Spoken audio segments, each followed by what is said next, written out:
to the show with your friend and mine. So tell me, Doctor Squee, who's it gonna be this time? We like to hear you talk, but we love to hear you listen. And if you are not subscribed, you won't know what you're missing. So welcome to the Doctor Squee Show. Welcome to the Doctor Squee Show. Welcome to the Doctor Squee Show. Headphones up. Here we go.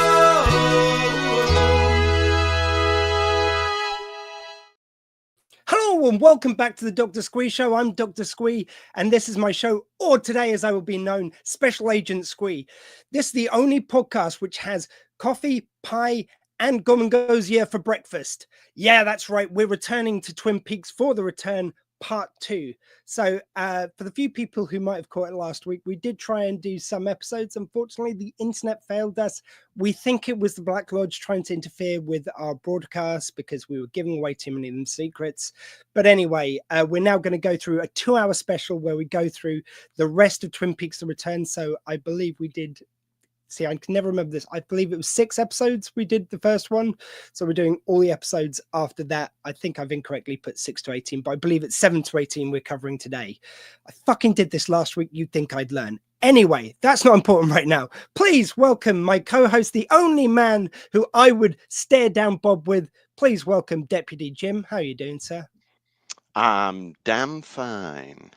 Damn fine. So, sir, look, before we go on, I think we should have, I mentioned coffee there. I think we should have a cup before we start. So I'm just going to pass you a cup over there, my friend.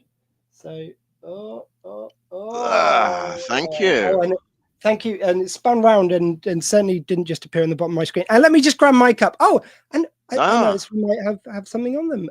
Mine's backwards because I set my thing to go the right way around, but we have some damn fine coffee mugs. So we've really gone into it for this. And even though this will be the return of televised, even though this will be the end of us covering televised Twin Peaks, please join us between Christmas and New Year. We're going to do a special where me and Jim are we're literally going to have we're going to each source our own cherry pie and coffee, and we're going to do a special where we talk about the secret dossier. The secret history. Secret history. Dossier, the final dossier. And Diane, the Cooper diaries, basically. Tapes. That one we'll probably cover first because it's going to be a quick one. Basically, someone's put together all the diary entries from the TV show and recorded some specially. And we'll get into some interesting facts when we do it. For instance, the fact that it won an Emmy for the performance of Carl McLaughlin. So there you go. There you go. But well, more of that as we go. And yeah, I quite enjoyed it, even though it was kind of a lot of clips. But we'll get into that at the time. Sir, we've got an epic undertaking to go through all this Twin Peaks. I'm, you know what? I was speaking to you on message, the fact that I had a couple of days without my medication because it ran out. My new ones arrived and they're the final dose. I've been doing titration, which means they set the dose basically. So you go on low dose and they step it up. I'm on the highest dose today and I think I'll fucking need it for this one. Man, we're going to start off with the creation of Bob and then we're going to go into everything else. So episode 8, where it really just goes batshit. I mean, if you were going to try to in any way, shape or form describe this episode to someone, what would you say? I genuinely think this is the craziest, most audacious, insane thing that's ever been put on television. And that's not hyperbole. The fact that, I mean, okay, it was on Showtime, so that was like a sort of a prestige network. It was shortly before the explosion of streaming. So it was a network, but it was like a premium subscription one. So it's not the same as when Twin Peaks was just on one of the major channels in the original run. You know, it's a little bit removed from that. Hadn't they at the time, sorry, just add to that, hadn't they at the time just launched Showtime? Like a lot of stuff was going straight online, which I think quite probably. Yeah, so that just to speak to what you were saying about the model. Sorry, go on, my friend. Yeah, so but the fact is, that this was broadcast normally as well as going streaming. But even you wouldn't see something like this even in the modern streaming era. I mean, I know we get weird stuff, but yeah, this is something else, and it still baffles me to this day that this was made and this was put out there. Yeah, it's different. Well, to answer that, a couple of points there, because I believe it was when I look on Paramount Plus, it says all the dates as the same date for release, and I think they did that in the UK as well as in America, because I believe, fucking Paramount Plus is a law unto itself, as we discuss very often on our Star Trek podcast. However, I believe it's UK release dates they put on there. But either way, I think we got them all on the same day as well. And I think there was something about the fact that it was sort of 2017 was still kind of frontier days for streaming in some ways. It was kind of, Netflix had already done it for a few years, but then everyone else was trying to get into it. So I think they were fighting for IP in a way that did lead to some more creativity at the time. I don't think, even with Lynch's reputation, even with how much people are looking forward to Twin Peaks Return, I don't know if he would have got away with everything he did versus now. I think now, especially seeing as the bubbles burst a little bit on the streaming wars because they're running out of money, they're running out of more subscribers to attract, basically. So I think this is such a unique, I don't want to say social document because it sounds so wank, but such a unique bit of TV. No, I agree. All of that. So, like, Yeah. I think it could only have happened in that time. Possibly so. I mean, I sort of could see it happening now just because event series drive new subscriptions, and my understanding of the streaming model now is that it's less about how many people actually watch it, it's how many people subscribe to watch it. And I think had Twin Peaks The Return not happened when it did, if it had happened a few years later and one of the streaming services had said, we've got Twin Peaks The Return and this is the only place you can watch it, I think that would have driven subscriptions, and I think Lynch would have dug his heels in like he did with Showtime and said, if I'm doing it my way. So I could conceivably have seen it happen, but to me, the fact that it was still broadcast as a regular show, albeit one that had one foot in the streaming camp, it makes it even more of a miraculous achievement that it happened. And that's not to say the rest of The Return is not ambitious and crazy and out there, but this takes it up to another notch. And the fact that it's just in the middle, like it just comes out of nowhere. And even if you look at the rest of the episode, like the episode starts as a normal episode, if you like we pick up with bad Coop and carrying on from where he was in episode 7, and the opening scenes the opening scenes are more or less what we've come to expect from The Return by that point. And then it just takes, after a musical interlude by the Nine Inch Nails, it just takes a hard turn. And like, that's worth drawing attention to. It's like, we do have these musical things throughout the show, but they tend to come at the end of the episode in the Roadhouse as kind of a way of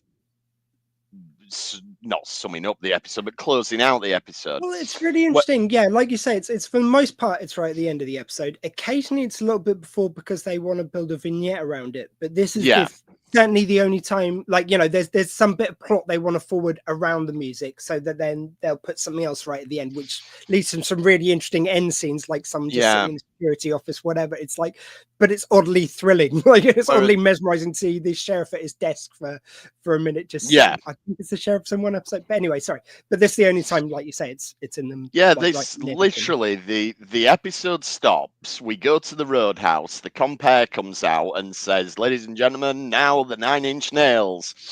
And you get I a love full that guy, by song. the way. Can we Oh, just yeah, give he's him a great. shout out? Because we never get to really mention him. But it's like he can be introducing anything from the 9 Inch Nails to the woman from the original show. Actually, I don't think he introduces her. To here, we're just going to play some ZZ Top. They're not here as you would expect from everything else you've seen. But why Yeah. would you in a Lynch thing? But we're just going to play this because it's one of our favorite songs here at the Roadhouse. It's great. And this guy just delivers it like he could be saying anything and he would deliver it in the same voice. I love him to bits. Yeah. And yeah, and we get a full musical performance, maybe 10 minutes into the episode, and then we very briefly go back to Bad Coop. Go on. I'm so sorry, mate. Sorry, there was just one question. You know the guy who introduces? He's Yeah. not the guy who sings in the last episode of the original series, is he? Because I think don't know. it's someone Maybe. there's a guy who's not in any of the rest of it. In the last episode of the original run, when they go into the lodge, there's a guy who sings. Oh, yeah. He may be completely different. Sorry, I should have looked this up. I remember thinking it and forgot to look it up. But you just saying that, sorry, I was talking about it and reminded me. But anyway, sorry, that's by the by. Maybe we will check it out for next episode. Sorry, you go. I will look it up while you're talking. But yeah, so that happens. We very briefly go back to Bad Coop, and then it just cuts, and we go into all the rest of the stuff. But before that, I think it's worth talking about what happens with Bad Coop. Like he seemingly gets killed, and then the woodsman that we've seen glimpses of up until this point come out and appear to be digging an orb out of his body, which we'll find out what the orb is shortly, and they sort of repair him and stop him from dying, and then he's alive again. Yeah, because you kind of assume that's like when you're first watching it, it's like, oh, that's Bad Coop gun. Brilliant. I bet Coop's going to come back in action now. And I mean, this is what's more frustrating is like you see him die, you see these kind of like weird guys, miners, maybe petrol. They're called the woodsman.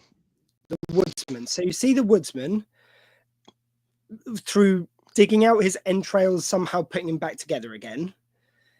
Filling him with some more evil, I'm going to guess. And then he kind of like, he's alive again. You think, oh, what's going to happen next with this? Now we're just going to cut way away from this and just do the rest of the episode like we've been saying about some weird shit. Yes. The weird shit is weird. Have you made notes of what order it's in? Because I don't know why. I mean, I should have just made notes. For some reason, I felt like, and it isn't in any way, but for some reason I felt like I was cheating making notes on this episode, and I don't know why my mind went there. But I'm so glad you did, because yeah, please, you can lead this bit, I'll lead the rest. So what happens is we go to black and white, we get an on-screen caption saying it's 1944, 45, I forget which one. But basically it was the first test of the atom bomb. So if you saw the recent Oppenheimer film, that's the event that we're going back to.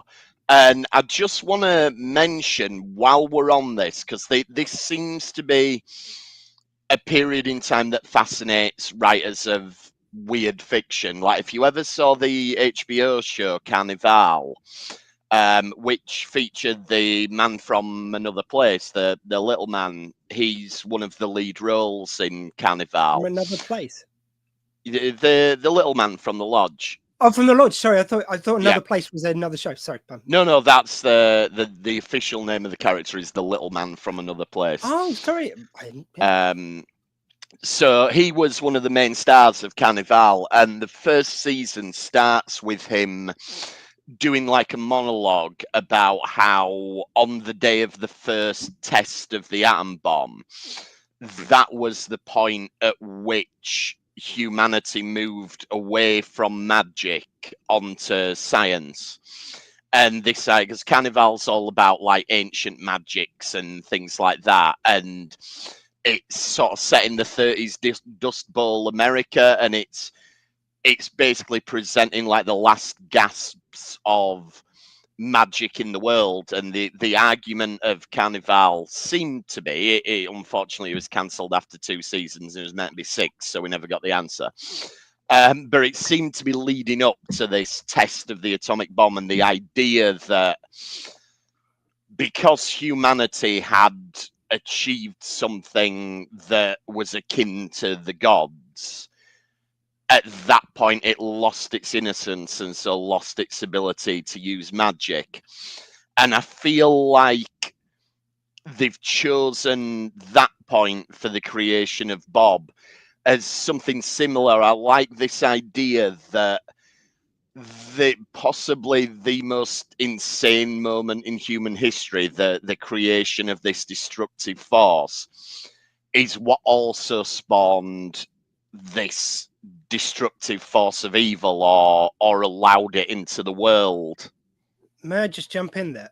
2 questions. Firstly, actually, we'll get into the evil so I don't forget, but I love that idea. And yeah, that was my feeling. It was like, because Oppenheimer, when he, is it when he sets off the bomb? I've become Sheba, God, destroyer of worlds. Yeah, I am become God. I mean, in the film, it's when he's nobbing someone, but that was controversial in its own right. But he may have said it mid-nobbing. I don't know when he said it. I know. Yeah, I mean, we've you know, like, I have become Sheba, God destroyer. What? I mean, it's a weird line. We've all said weird things. You know, we've all said weird things at certain points. You know, but that's a particularly. But yes. He alluded to godlike power and everything. Yeah, well, so that's it. I feel it kind of really connects to, you know, and it's like it's weird because he was a man of science, and I believe he came up with the equations for science, not particularly for the bomb. Is that correct? So I haven't seen the film, and I'm not sure I mean, I don't know how true the film is, but yeah, the presentation of the film, which I understand is based on one of his biographies, is that to him it was the science that was the fascinating thing about it, and then it was the point that it was cracking that mystery. How do I do this thing? Yeah, and then he did it. And that was when the revelation hit him, like, they're gonna kill people with this. Well, that's my feeling. It's like, it's sort of kind of, I may be going too deep on this, but it like feels like Coop represents that eternal curiosity, the eternal kind of like, and obviously he's from a place of joy, which I think scientists, they have a joy for the science and for discovering things. And that's very Coop. And they probably drank a lot of coffee to keep them awake. I won't comment on the pie. I don't know what significance that had. I'm sure Oppenheimer, he mainlined cherry pie like a mother. But then you've got the fact that from that came this evil Coop.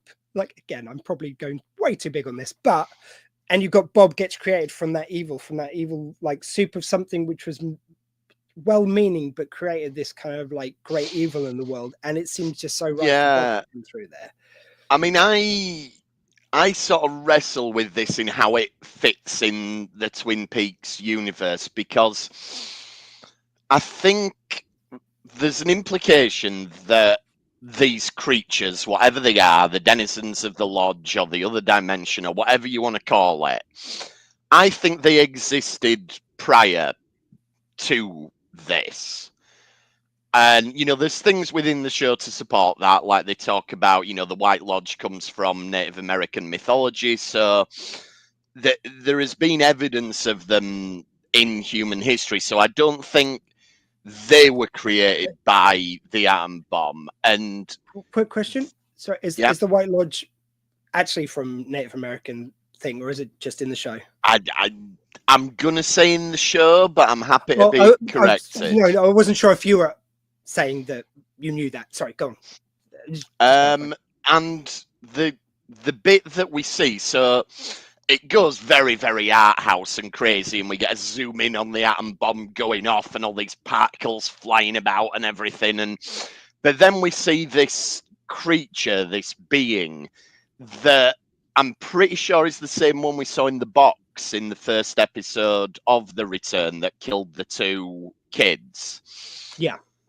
So, and that creature sort of spews up this big line of stuff, one of which is an orb that contains the visage of Bob. So I wonder if the detonation of the bomb, rather than creating Bob, somehow allowed this creature to birth Bob into our world. Like if there was so more Bob was of a... always. Well, maybe Bob was always, or maybe that creature was always, and that creature creates Bob. But I think that, to me, something about humanity harnessing the power of the atom has allowed that transgression into our world. It's allowed this Ooh. being to put this evil into our world, which it may not have been able to do before. You could even imagine, like, I mean, that's brilliant, but you could also even imagine that it was like a macro universe, like, you know, it's the atom bomb, so maybe that universe was always tucked away in a small pocket in our world, like it was just the tiniest atom, and just possibly released this evil all the way. So like the lodge is their conduit from the macro universe, and that isn't a pop at the little guy in this. No, just to say it, mind you, got a little person and a really tall person. Maybe that represents the macro universe of the atom and the vast universe to them. Equal opportunity employers in the Black Lodge. That's the thing. I always feel like it could seem exploitive, but for me, it's about Twin Peaks in all its forms is always about the extremes, like the extreme of human condition, and kind of like you just take the purity of an emotion and then extrapolate, and you can go to such a surreal place as opposed to a literal place. So I think the little person and the giant are to represent, like, it's the ends of the spectrum of everything, and I never feel like their height is the subject of ridicule. No, it isn't. Yeah, but it's like it represents something which isn't insulting, basically. And the thing is, they are striking looking. You know, this is in no way meant to cause offence, and I apologise if it does. But can we just do that as a disclaimer all the way through? If we cause offence, we are never trying to. We're always trying to stick on the right side of history, but we sometimes might get things wrong. Please tell us. We'd rather learn. Yeah, sorry, mate. But if you were walking down the street and you saw either of those people, you would note it. You know, they are unusual looking people. And I think David Lynch does that a lot with his casting, not just hiring a little person and a giant, but I think he chooses unique looking people deliberately as part of his art to draw your attention. One more thing on the sort of theories about the bomb. I also wonder if somehow the bomb going off makes the barrier between the realities thinner in some way, and does that allow something to come through? Because I think there's a lot in The Return about different types of energy and power. Like there's a lot about electricity throughout it, and obviously nuclear power. And nuclear power is a big thing. So maybe somehow the bomb going off allowed them to tap into, to use our sources of power as a conduit for themselves in a way that they weren't before. I love that. And also what's going on in this scene is you've got the orb that's Bob, but then you've got all these other little eggs that go in. We'll come back to one of them a little bit later in the episode. Sorry, just on the energy thing. Sorry, just something I just thought of to expand on that. Do you think that's why the area they get to use, where it's kind of like a mini world for the lodge dwellers, if you like, the people who are of the same place as lodge, I'm guessing, where they've kind of got that mini village behind the gas station, which is featured in this episode. I'm wondering if maybe because oil goes back to the dinosaurs, it's one of our most primal sources of energy. Is that maybe why they've got more access there, if you like? That one site is Yeah, somewhere which, does that make there sense? What do you seems. think? Yeah, I think there's definitely something about power and energy and how we use it. But there's also all the references to Bob and Mike living above a convenience store, but then you get convenience stores in petrol stations a lot. That's got to So be that one. That's got to be there, hasn't it? maybe, maybe that's what I mean, perhaps you could argue that these beings, a bit like sort of the obelisks in Stanley Kubrick's 2001, maybe are they there to nudge humanity along? And once humanity learns to harness different things, they can intervene a little bit more. I Well, don't know. what they do a lot in the modern day in this story is use electricity, because that is Yeah. what's commonly around. So Mm, it's interesting, but that's not what they use as their home base. Is oil, which is, again, it's old, it's primal. So yeah. anyway, And just like using the that. woodsmen look like they're covered in oil as well. Yeah, And they're darting around the petrol station in that yeah, vignette. and notably, I mentioned in the first batch of episodes we did from the return that the giant was credited as question mark, question mark, question mark. Yes. He's now credited from this episode onwards as the fireman. Yeah, I don't quite get that. Well, I mean that. And why is the question mark? Sorry, the fireman's going to give it all away. Sorry. Well, that's it. But that kind of ties in if we're talking about petrol stations and oil and power and things like that. The fireman and fire is mentioned a lot, like Fire Walk with Me. So does that set up the fireman as in opposition in some way to these other beings? And I think there's some evidence of that later in this episode as well. Just one more quick one to jump on that, because you said about the fireman. There is a bit where, like, Fire Walk with Me is started about this whole thing. When Mike's taking, right at the end, he mentions about kind of instability between the connection between the worlds, and he goes something about Fire Walk with Me. He says there, and I never really got what Fire Walk with Me really meant.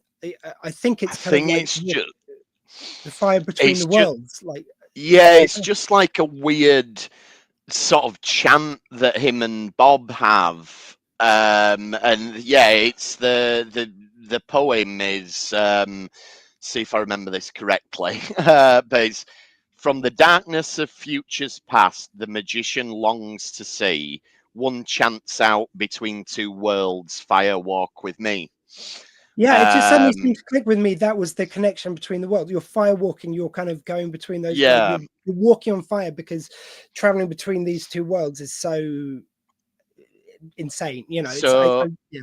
Sorry. Anyway. So if fire, I suppose see, it does kind of fit in, because if fire metaphorically is referring to nuclear fire and electric fire, then the fireman would be the person who effectively is in charge of keeping an eye on all of that. You know, is he there to stop them doing one last thing on the being that spews up everything? This is very reminiscent of the Stephen King's Dark Tower and Stephen King's It. So for anyone who's read the book of it, the being is created when the turtle, which is a mystical being within Stephen King's Dark Tower universe, spews up the universe. So which is a reference to Pratchett, isn't it? Possibly, yeah. I mean, I wondered. I thought he was maybe influenced by that. Maybe so. I mean, we could do a whole podcast on Stephen King's world building. Sorry, I'm tangenting very badly today. But it just seemed a very similar image of a being spewing up something. So, you know, I don't know whether David Lynch is a fan of Stephen King or whether just great minds think alike. Who knows? But yeah, then we do move on to the fireman, and it seems to exist in this black and white world that we saw him talking to Coop in. And he's also got an opera singer with him because, of course, he has. And they create a golden orb. Hey, which it might be contains, confusing if you didn't have the opera singer there. of You know, ties course, it all together. So they create a golden orb which has the visage of Laura Palmer within it, and so to me, because they watch a video basically of the being creating Bob, Yes, and so it seems now that Laura Palmer was created perhaps as a response to that or as a counterpoint to that. yes, And it's like they feel, well, that being has created an evil in the world. We have to create this innocence. We have to create something of purity to put into the world to counterpoint that. If I may jump in on that. And by the way, sorry, the light's getting really strong behind you. Would you be able to just pull the curtains? I will give it a go.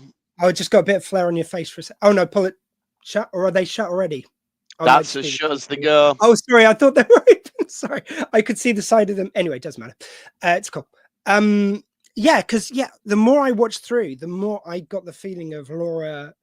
I don't know why, but Return, even though she's not really featured as much, the more I kind of heard about the world and everything, just the more I got this feeling that like Laura Palmer is more than just someone who's in the middle of all this crazy stuff. And I definitely think there is something to the fact that she resists where Leland had a point of weakness as a child, and then these points of weakness let the evil come in more and more, whereas she never had that. But I even before this, I felt like she was more significant. She was more created for this world, as opposed to just happen to be born. I definitely got the feeling Laura was put there by the Lord. So it was lovely to have this scene, which kind of like confirms it, because she is more. She can't just be a girl in the circumstance after everything we've seen. No, and I'll have more on my thoughts on that as we move through. So we do that bit, and then the next thing is like you said, we see the woodsman running around in the petrol station and all of that craziness. And one of the guys will appear later from this scene. Then it cuts to like 1956, and something hatches from one of those eggs that had dropped into the desert, and you get one of the woodsmen goes to a radio station, and he has a chant about, which I don't remember all of, but like, this is the water and this is the well, and it basically puts the town to sleep and allows this creature to crawl into a girl's mouth. And that's more or less where the episode finishes, because once he's done that, the woodsman walks away into the distance, seemingly whatever his job was done. Is the radio bit in this one where he keeps on repeating the same lines? Was that later? He does this chant. Yeah, it's just repeating like I can't remember fucking a word. This is the water and this is the well, but then I forget the rest of it. That's it. Sorry. Yeah, and it's like the other thing. Sorry, I'm going to go back a bit again, because you said about I was just thinking about the fact that obviously Bob is created in this episode, but later on he's born into the world later, as the same with Laura. So if Bob is influencing events all this way along in all these different ways, I wonder if Laura is in some way, because we never really kind of see anything of that. But the idea is they're both, like, this cements for me the fact they're both created years earlier, but they're only born into our world at this specific time. Like maybe it just takes so long for this all to kind of like all the seeds, like you say, like the seeds to gestate or whatever. So yeah, the yeah. Laura seed could have taken longer to percolate into the world. I'm just noticing And we're where getting a lot of comments from a YouTube user called Eraserhead, so I'm guessing a Lynch fan.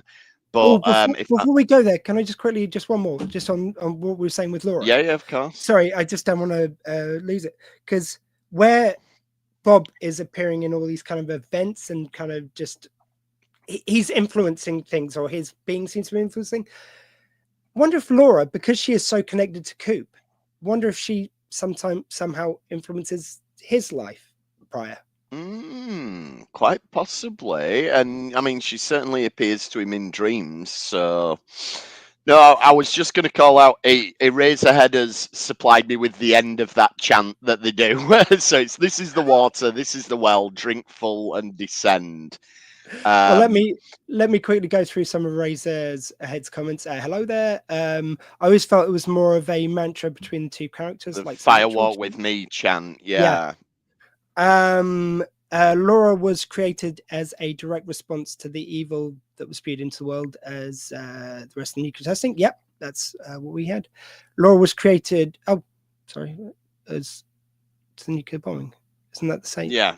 So Bob was created with the nuclear bombing, and then Laura was created. But I want to get on to this because my question to you And thanks is: for Razorhead. Yep. Is this young girl someone we know? The young girl in the 1956 flashback, is that someone we know from later Twin Peaks? Do you think? I thought maybe that was Bob's mum. Like that was gestating to Bob being born? Or have I got the years completely mixed up? Because wouldn't that work timeline-wise? It would work timeline-wise if it was Laura's mum. See, there you go. It's like either way. Yeah. Sorry, I didn't think of Laura, but yeah, perfect. So doesn't one of the books imply it was Sarah Palmer? Oh, just like one of the books certainly does, which we will get onto in the next show. But I remember at the time that was the fan theory. So I want to run with that a little bit. Eraserhead, if you're not already, please do subscribe. We'll be doing, please look back on our other episodes as well. We'd love to hear your theories. Yeah, if you subscribe, you'll see when we go up for the covering all the books between Christmas and New Year. Sorry, mate. So I want to run with the idea that that girl was Sarah Palmer. Now, the one thing I think we differ slightly in our interpretation is I don't think the thing that crawls out of the ground there is Bob. I think it's one of the other things that were spewed out. Okay. So Bob, I think, went out into the world and eventually started possessing people and ultimately possessed Leland. Yes. But I think this is something different. And I think this might be the being that we've had referenced known as Judy,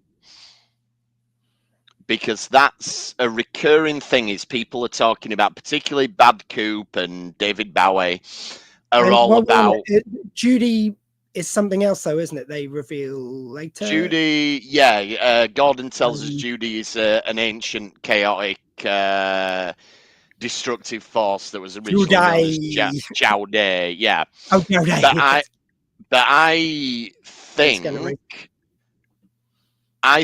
that whatever that being was that spewed these things into the world, at first I thought maybe that being was Judy, but there is something in later episodes that makes me think it's not.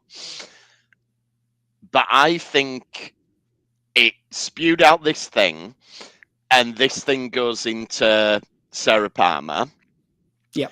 And we know that Bob goes into Leland Palmer. So in many ways, Laura Palmer, as we know her, is the child of Bob and Judy. So this is what I think happens. I think the being, whatever it is, creates evil or allows evil to go into the world in the form of Bob. And it also allows Judy to go into the world. So it's created two things of ultimate evil. The fireman and the opera singer create this innocent thing, which we come to know as Laura Palmer, put that into the world. But before it can be created, Judy and Bob already begin this quest to corrupt it. And they do so by effectively making themselves her parents. So Laura, even though she was created with the idea of her being a being of innocence and light and goodness in the world, even before her birth, the forces of evil are seeking to corrupt her through Bob and through Judy. And we may as well, while we're on the subject of Sarah Palmer, mention what happens later, which is we get that weird scene. Can I sorry, I just want to jump in on that point. I'm sorry to Yeah, keep on jumping. Just you're laying down some gold here, my friend. I love that idea, and it's like it's kind of interesting in the same way I was saying about whereas Bob always could influence events direct, like he would take over someone and directly influence events, whereas the good side, for want of a better term, whenever they were trying to help out Coop, it was always through puzzles and maybe partly that's because that's how Coop likes to engage, but I always got the feeling like evil, because it's evil, is allowed to directly interject. It's allowed to do whatever the fuck it wants, whereas the good guys have to obey the rules. Might see American politics in that, but that's up to you. However, like with and it's kind of interesting if your theory is right that they were trying to corrupt Laura Palmer, and they've kind of got that knowledge of like what she is and what they are, whereas she just thinks she's an ordinary 18-year-old girl and whatever age as she grew up. It's kind of it kind of fits that same narrative that the evil's allowed to be self-aware, it's allowed to cheat basically, and good's got to play by the rules. So I fucking love that. Can I just quickly bring in a Razorhead before you go into the next point? Yeah, of course. Have you guys heard the theory that the opera singer Senorita Dido, that's the character's build name, is actually the abstract idea of film itself? She's literally dressed like Sal. You're like, love it? No, I hadn't. Yes, I have. And I think I presume what Eraserhead's referring to there is a 4.5-hour video on YouTube that seeks to explain all of Twin Peaks.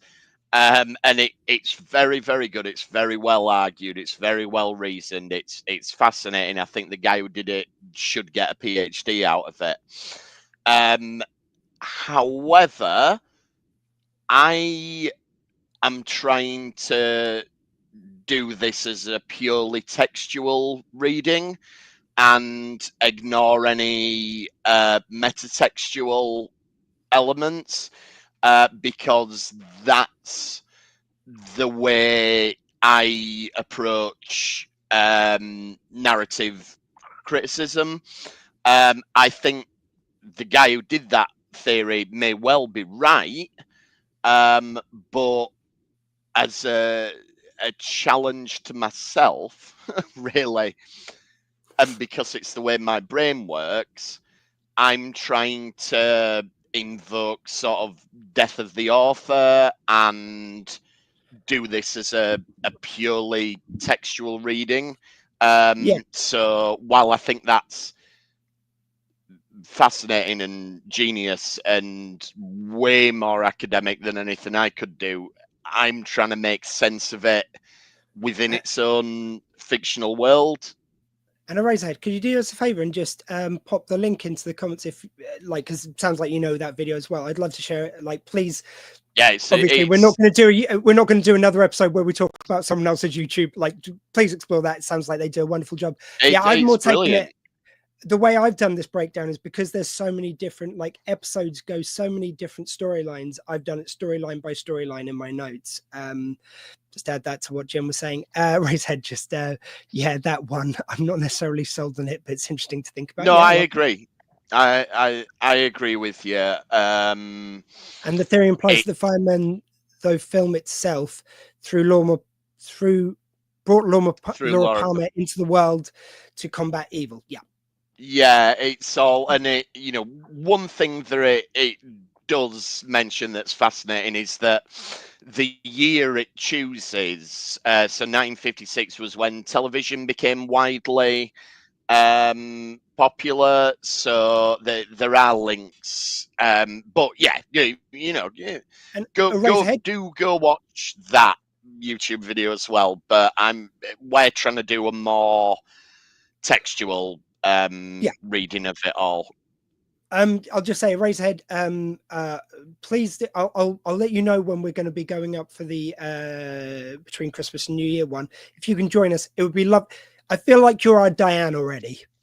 Yes. So it'd be lovely to have you there with a few little side facts, because this is brilliant. So we'll let you know when we're going up. If you're free, that'd be great if you can join us for giving loads more little insights like that, and we can cover the other bit. Sorry, mate. Let's. Have you got any? No, that's more or less episode 8. So we're 46 minutes in and we've done one episode. But that was always the plan, was to go deep on that one. Yes. With the rest of my notes, as I say, we're going to be covering, so how many episodes is it? So this is actually 7 to 18. So whatever that works out. So as. 12, so we've got 11 episodes left. Right. Brilliant. No problem. And an hour and a quarter. Let's do this. So let's go straight in. I put Matthew Lillard first because it's a kind of fairly short plot line.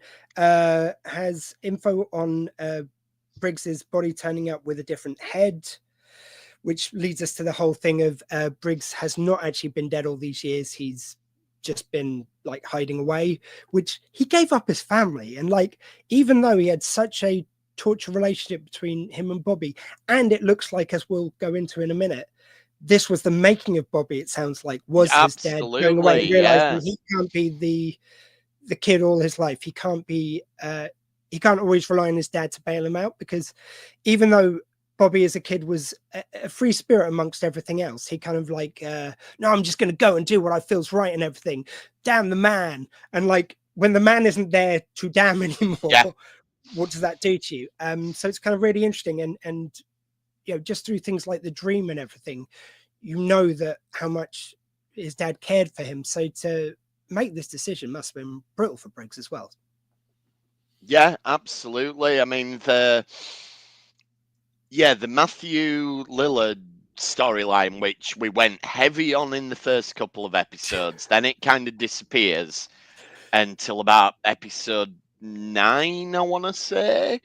And we sort of touch in with it a couple of times. But yeah, this is, in many ways, it's sort of the inciting incident, if you like, of the whole of the return, because it's Briggs being killed, and it seems that Briggs has been killed in, I'm going to keep saying the lodge, but when I say the lodge, I mean the wider dimension of the other beings, whatever that is. But for ease of convenience, I'm going to say the lodge.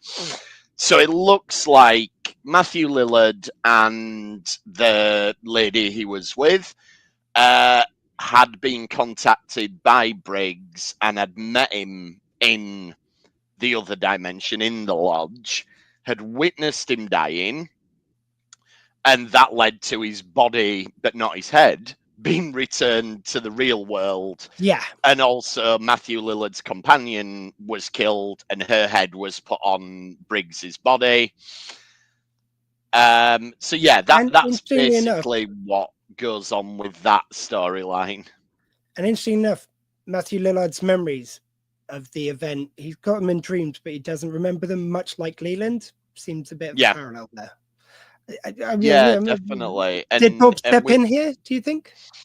Well, we see a woodsman there, and I think it's strongly implied that the woodsmen are kind of Bob's minions.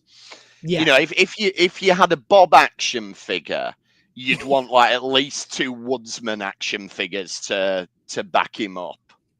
It's very nicely Oh God, put. can you imagine if they made Twin Peaks action figures? How weird would that be? I think there are some. I'm sure They I've seen a probably Coop are. one There that is. almost certainly are. I know what's going on my Christmas list now. So we've got next Audrey and Charlie.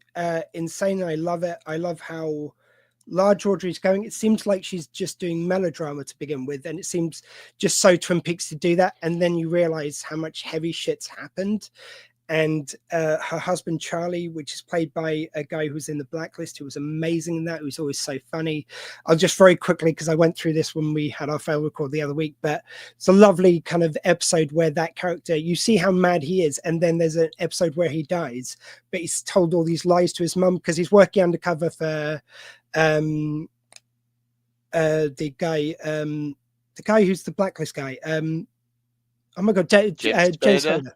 James Spader. He's worked undercover for James Spader, so he's told all this bullshit to his mum about him being like this most connected man ever. He's best friends with Huey Lewis from the News, bizarrely. And so in the funeral, when James Spader is absolutely exacerbated by all this stuff and goes like, well, I'm not doing all this stuff. And people just harangue him until he finally arranges this wonderful funeral where he pretends all this stuff is true and he gets Huey Lewis to appear.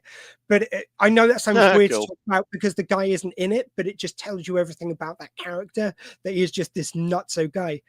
And it's really nice, considering that's who he played in that, for him to sort of be the very still one and goes like, Audrey, no. I'm taking off my coat. My coat's coming off. Like, he just gets these kind of like one-liners, but he's so interesting in it still. And Audrey goes so large. And then you hear all the stuff about Audrey getting raped by the evil Coop and all this harrowing stuff. And she's looking for, what's his name? The kid's name. Billy. Billy. They just keep, yeah. She keeps talking about Billy, and we do eventually meet a character called Billy, who basically screams a lot when he's locked up and bleeds a lot, and but I'm not sure that's the Billy that Audrey's talking about. So I think the end of the Audrey storyline, where it sort of flashes to her screaming in a mirror, my interpretation of that is that Audrey is in a mental institution and that this was all a delusion. Wow, because you do see the scene where she's like in the roadhouse. She goes to the roadhouse. And this one's for Audrey. No, they don't. It's further than that. They say, now Audrey's going to perform Audrey's dance. So and she does the dance that she did in the original with the backing music. And that, I know I said I was going to try and just do a textual reading, but that does get metatextual because that music had always been non-diegetic music. Like, only we heard that, and Audrey did her dance, and that seems to be some acknowledgement of the fiction. Can I just check? Is that the scene that is the scene where the woman who sings throughout Twin Peaks is on stage? Isn't she in that bit? Or am I imagining so? That? Sorry, there's so much which goes on, which I just my head can't keep it all. But I believe that's when she appears, which is a very nice. Seems a good moment to bring her in, especially as you say. I always feel like the scenes with her as well are the same. It's like I always feel like we're seeing that maybe the audience isn't. Like maybe the characters aren't, like that's happening, but it's not visible to everyone whenever she's on. And I do feel like the Audrey scenes are not real. Like, I think they're in her head, and I think the way it's, like you say, she goes very big, it feels very theatrical. It feels like a 2-person play. And it's so abstracted from everything else that's going on. It feels like Audrey's in her own little pocket that doesn't intersect with the real show. And Is it always non-diegetic? The original season didn't. Maybe, yeah. No, you might well be right there, Eraserhead. Yeah, there may be a bit where the music is diegetic. See, what So other podcast again, do you have a diegetic of?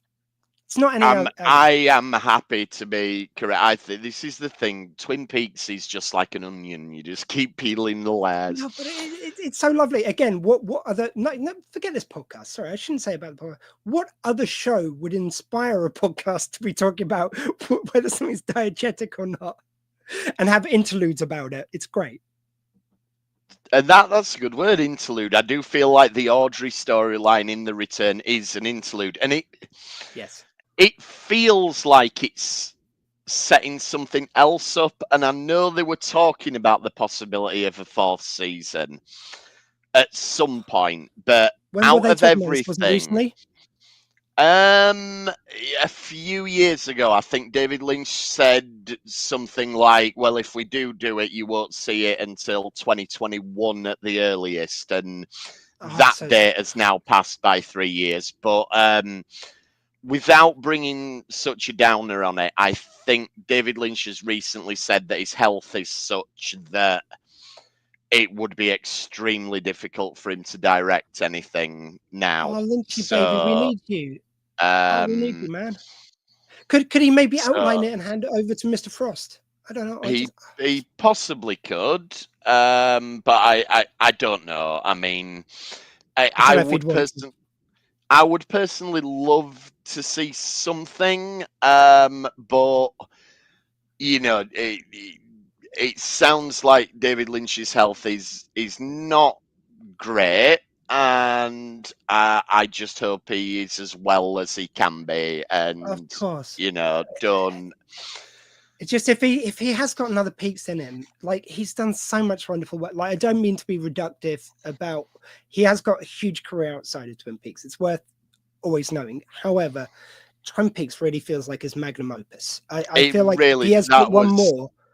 And the only way we could get it, like, obviously the ideal is him doing it all. And maybe he feels like he doesn't want to do it if he can't do it all.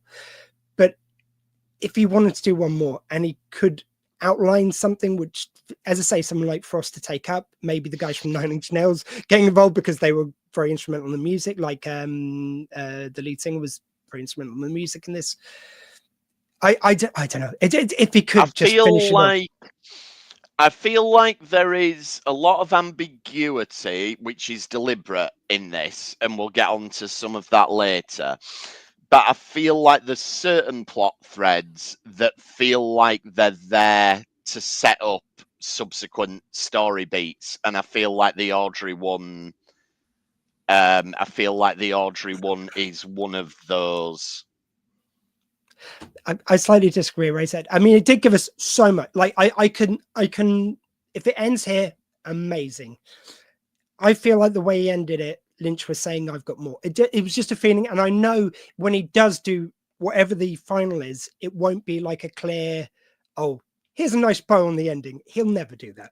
But I feel like they're suggesting more. I don't know. I feel like there are, like I say, I think there's certain plot threads. I think Audrey is one of them that feels like it's just the first movement in a larger story. Otherwise, what does it serve? If I'm right, and that last shot of her screaming in the mirror is the implication that she's in an institution, then I suppose that's a story in and of itself. The trauma that she's been through has left her there. Yeah. Sorry to jump in. Just like I find that idea fascinating, and the way she's screaming into the mirror, it mirrors, no pun intended, Laura Palmer screaming twice, as we'll get into. I wonder if somehow she's become so connected to the world, like, that she is seeing, like she's become some sort of oracle. Maybe somehow it links to Laura Palmer. Just wondering. Quite possibly, yeah. And again, I feel like maybe I feel like there's more story to tell with Audrey. And I feel like maybe that's why her return was kept back till quite late in the show, and why she doesn't intersect with any of the other characters. The one thing we do get is this idea that Bad Coop raped her while she was in hospital following the events of season Oh my 2, God. and Well, as we'll hear, he was doing the rounds. Certain themes which seem integral to Twin Peaks, which are extremely dark, which is sexual assault, murder, obviously, and there's just these kind of themes which always say, and people having affairs left, right, and center. of course, You've got to have those elements. But Bad Coop seems to have targeted people that have an emotional connection to Good Coop. You know, like the Audrey thing, I feel like part of that, if we assume that Bad Coop has Coop's actual memories, and we talked about the attraction between a few times. we talked about the attraction between Coop and Audrey when we talked about the original run. And I feel like it's Bad Coop going, well, you weren't going to act on it because you're a good guy and she's too young, but I can. And but also there's an element of he knows that Coop cares about Audrey, and it's an act of defilement. And the same thing, we will get onto Diane in a bit, but I feel like it's the same thing. I feel like maybe exactly. I wonder. It's I don't think it's ever clearly said, but I wonder if Diane and Coop had ever had sex before, because at one stage and when I was listening to, and as I say, we'll get onto this in the next time we visit Twin Peaks, but in the Coop Diane the Coop Diaries, whatever it's called, there was one entry which is from the original TV show which really flagged up for me, and he goes like, things I'd like to do before I die: make love to a truly beautiful woman who I care about deeply. And if he's making that entry to Diane, that's just to me that hasn't happened between them. So if evil Coop does do this horrific thing to Diane, and Coop hasn't, like, they've never done that before, that's the first time they make love, and he kind of takes it feels like that later scene, which we'll get onto, maybe reclaims that for them. I think that's why we hold on that so much, but we will get to that later. Yeah, that follows. Yeah. Actually, shall we just while we're at it? So basically, there was a scene, we'll get into Diane, and it's Twin Peaks, so why go about it in a usual order? There's a scene where they make love, and it's like you hold on it so much. You see like this tendon, you see them holding each other. Then she starts crying, which feels like a bit of a release, maybe of the stuff from Evil Coop. And it's like, this is what I always wanted from Coop. This is I always wanted him, and that was defiled by this, and now I'm getting to reclaim that, and that's scary, beautiful, everything else. And I think that's also why she leaves, because it's like, I'm glad we did this, but I couldn't go on with it. Would just destroy me given all the history that's behind this. Yeah, and there's also during the sex scene, she does like cover his face at one point. It's almost like she can't look at him because that's also the face of the person who did that to her. You know, it's like you say, there's a lot of emotions going on in that scene. Okay, we're going to move on a sec. I'm just going to quickly read out this other one by Razorhead. If she's in a mental institution because of what Mr. C did to her, it makes sense for her scenes to feel so out of place. She's been institutionalized and has no idea what's going on in the world. That does. Absolutely. I hope her husband's real, though. I hope he's kind of just comes to see her and stuff, like, you know, maybe before. Yeah, I hope Audrey's happy in some way, but I feel like this storyline is telling us maybe she's not. Well, I'm wondering, I don't think she's happy, but I'm wondering if, like, maybe they had met around that time before she kind of, like, maybe she was going slowly more insane, and he tried to reach out to her, and she just sees him as this kind of like character, is like, or maybe he's an orderly there. I think she's a real character who she's put all this kind of I think he's just being nasty to me, he's being mean, and all he's doing, you hear it, all he does is say understanding stuff to her. He does get a bit impatient sometimes, but who wouldn't under those circumstances? But he's always trying to be good to her, and she's always blaming him. I think one of my headcanons is that he's maybe her doctor.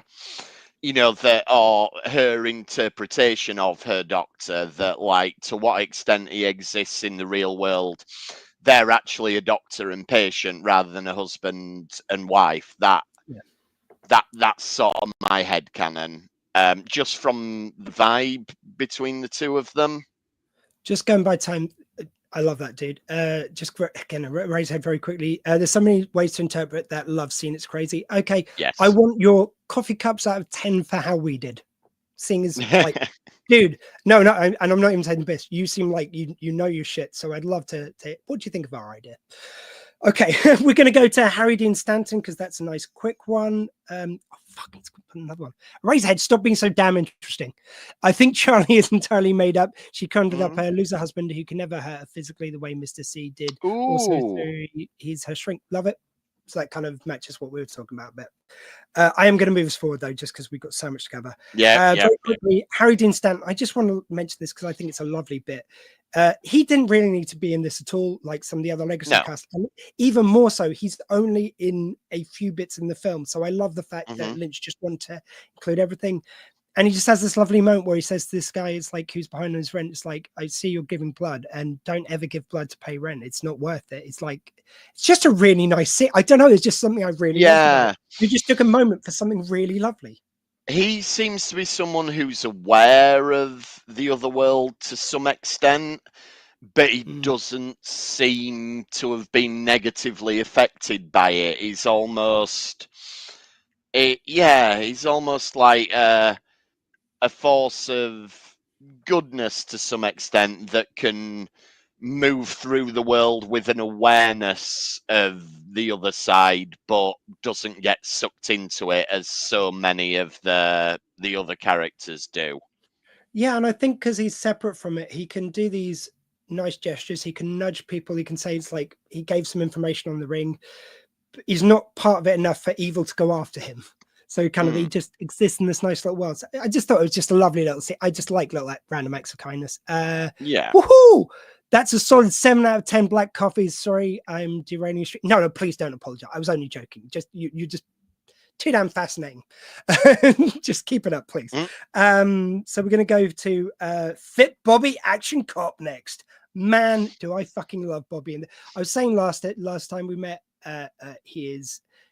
I love the fact that he was kind of like just a bit of an annoying character in the original, and now he's just like so cool. It does really mirror, like we've already said, about kind of someone who's the can never settle down when they're younger, and suddenly they're a pillar of the community. And it's wonderful to see. Found a focus. Grown up.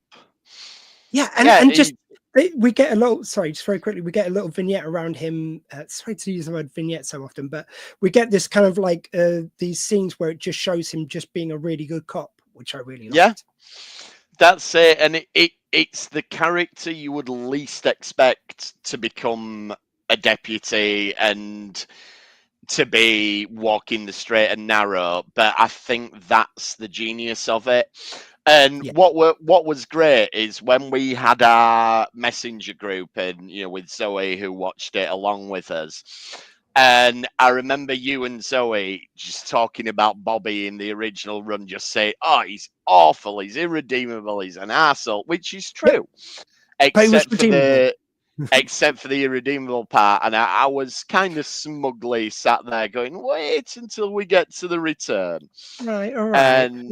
And I do think it's a lovely story that people can change. And like, I love the interactions he has with Shelley. Like, clearly they've stayed together at least long enough to have a child, and they've separated, but they're cordial with each other and they're parenting together. And they have a shared concern for their daughter. And just the whole thing of like, it's that kind of sweet bitter irony of a Lynchian world. Even though we get some lovely happy endings here, it's like when he wasn't good enough for her, he had her and he made all these mistakes and drove them apart. And now we see like he's the right guy for her and he's doing all the stuff right, and it's too late. It's the just time's wrong. Yeah, it's just so beautiful. I love how, because if someone had have said to you, what sort of father would Bobby have been, and what would Shelley and Bobby's relationship be like if they split up, you'd be like, oh, they'd be at each other's throats, they'd hate each other. but they're not. They've got this working sort of co-parenting relationship, and it is just great to see.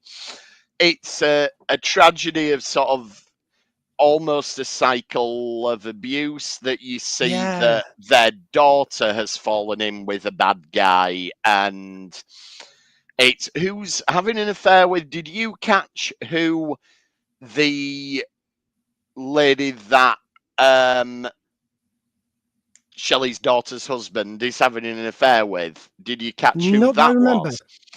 It's Donna's little sister, Oh, wow.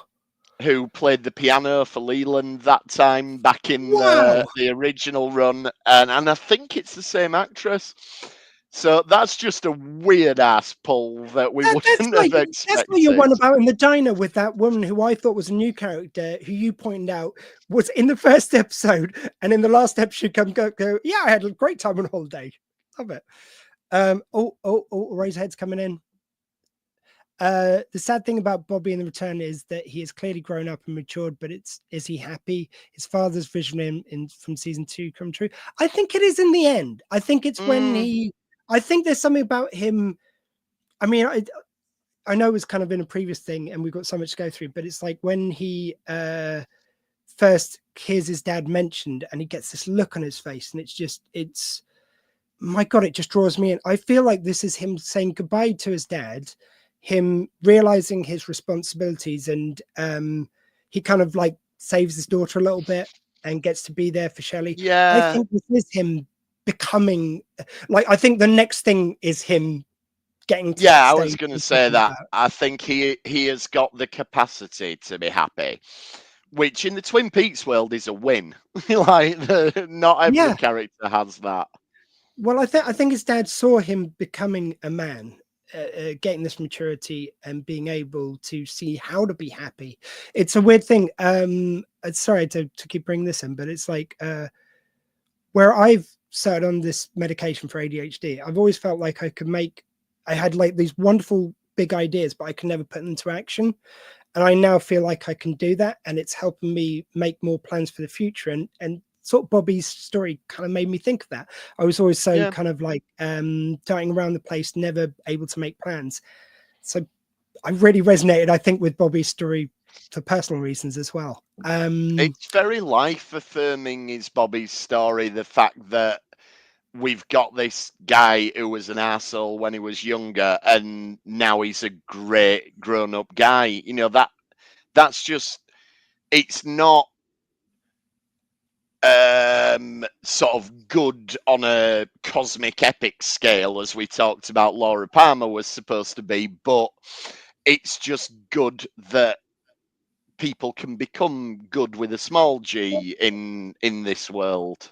Let me I think it's kind of like we all want to be Coop. Coop is he's the anchor of good. He's not just good. He fights for good. He kind of always maintains it. He is always ever curious about the world, which I like to think I share with him. And I try to always be curious and not judgmental. However, I think Bobby's probably a better metaphor for a lot of us, where we've fucked up at one stage in our lives, but if we work really hard, we can become who we want to be. Yeah. So I loved him for that. I really loved his character. I thought storyline between him and Shelley, I love how that progressed. I love the fact there's a bit where Shelley, again, as we all kind of often feel like we've got to do our duty for work and for all our commitments. And when we've got a daughter at home who's really upset and crying, it's like, just hold on in and just think good things, and I'll be back later. And I love that Shelley goes that extra mile that I hope I would have gone. It's like, you know what, I've got an idea. Like, okay, I can't leave work, but how about you come in? I'll give you a big old slice of pie and some coffee. And Yeah. if only it wasn't, and as Siegfried said, going like, if only your coffee wasn't the pie wasn't the best in the world. And it just is a really nice thing of like, I don't know what I'm trying to say, but I just love that moment. Yeah, I agree. I think we're fans of Bobby 2.0, definitely. Yeah, and I love what they did with Shelley's character and her daughter, and breaking that cycle. Finally, I feel like we get to at the end of it. Does Donna end up with her boyfriend by the end of this? I can't remember. I think I maybe don't it's remember. left on a bit of a ambiguous note. Yeah, you see, that feels like another one they were building towards. If you're going to pick it up again, that would be one which was an open We don't story. get a reunion between Shelley and Gordon, which is a shame. Oh yeah, but I feel like that again. It said everything you need to. Sorry, I'm going to say this for Eraserhead. I came up with this theory, which I really love: the fact that Gordon could suddenly hear Shelley, and no one else listened to Shelley. Like Bobby ignored her, her husband ignored her, and he was the only one who heard her because he cared, because he saw how beautiful and what a radiant light she was just from meeting her. Love at first sight. He saw her, and so she's the only one he could hear. I just thought I'd share that because Eraserhead. Yep, I think that was an awesome take on it. Okay, so we're going to leave that there. I loved it though.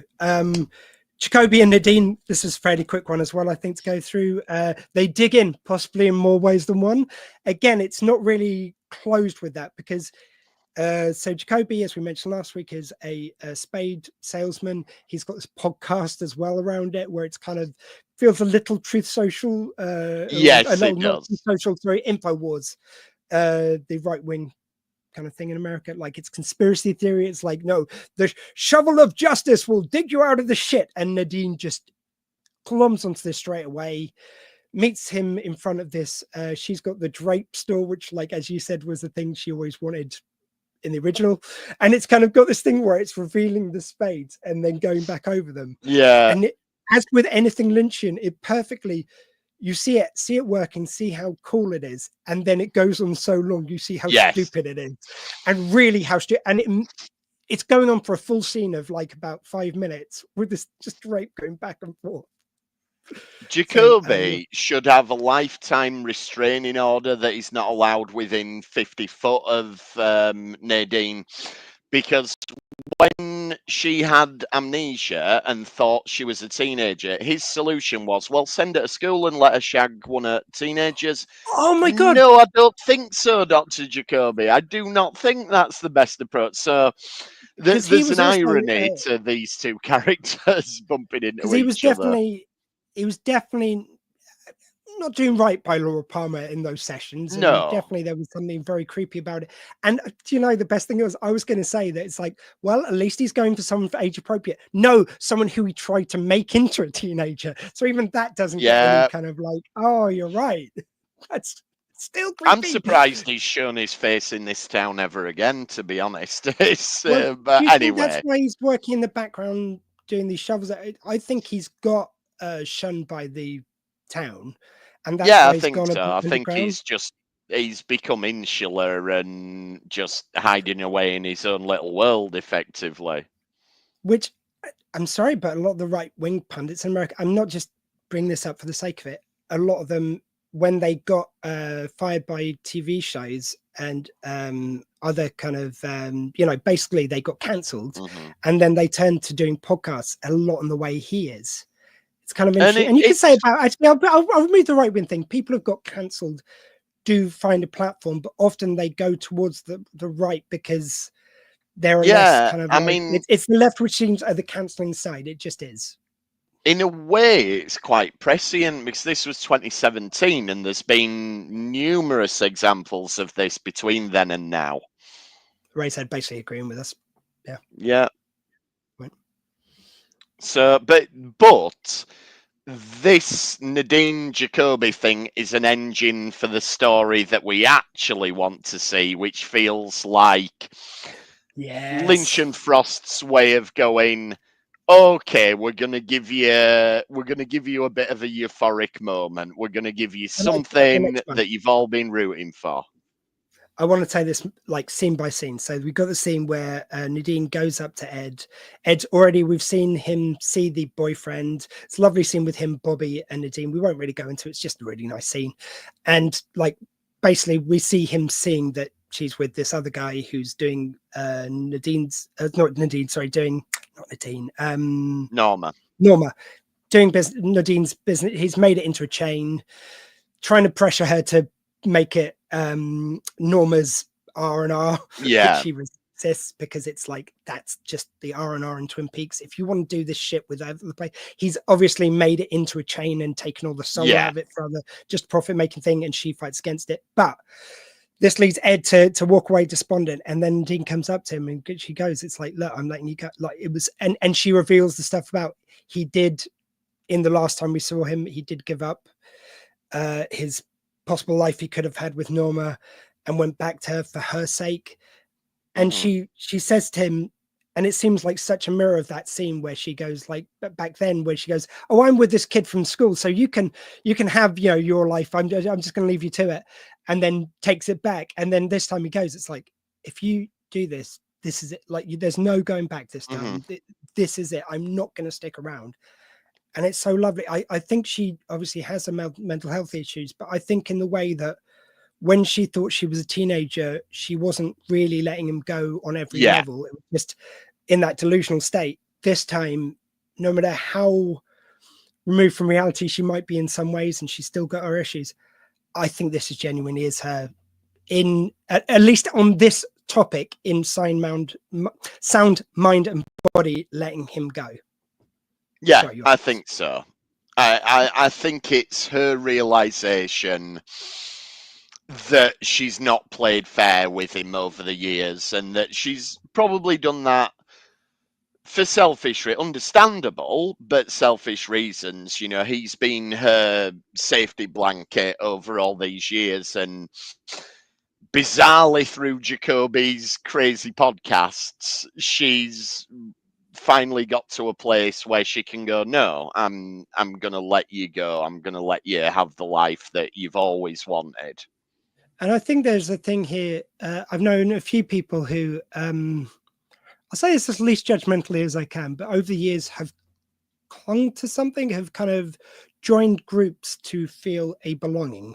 So I had one person I can think of, again, I won't name names, of course, but one stage they identified as a witch. Then they met someone who, a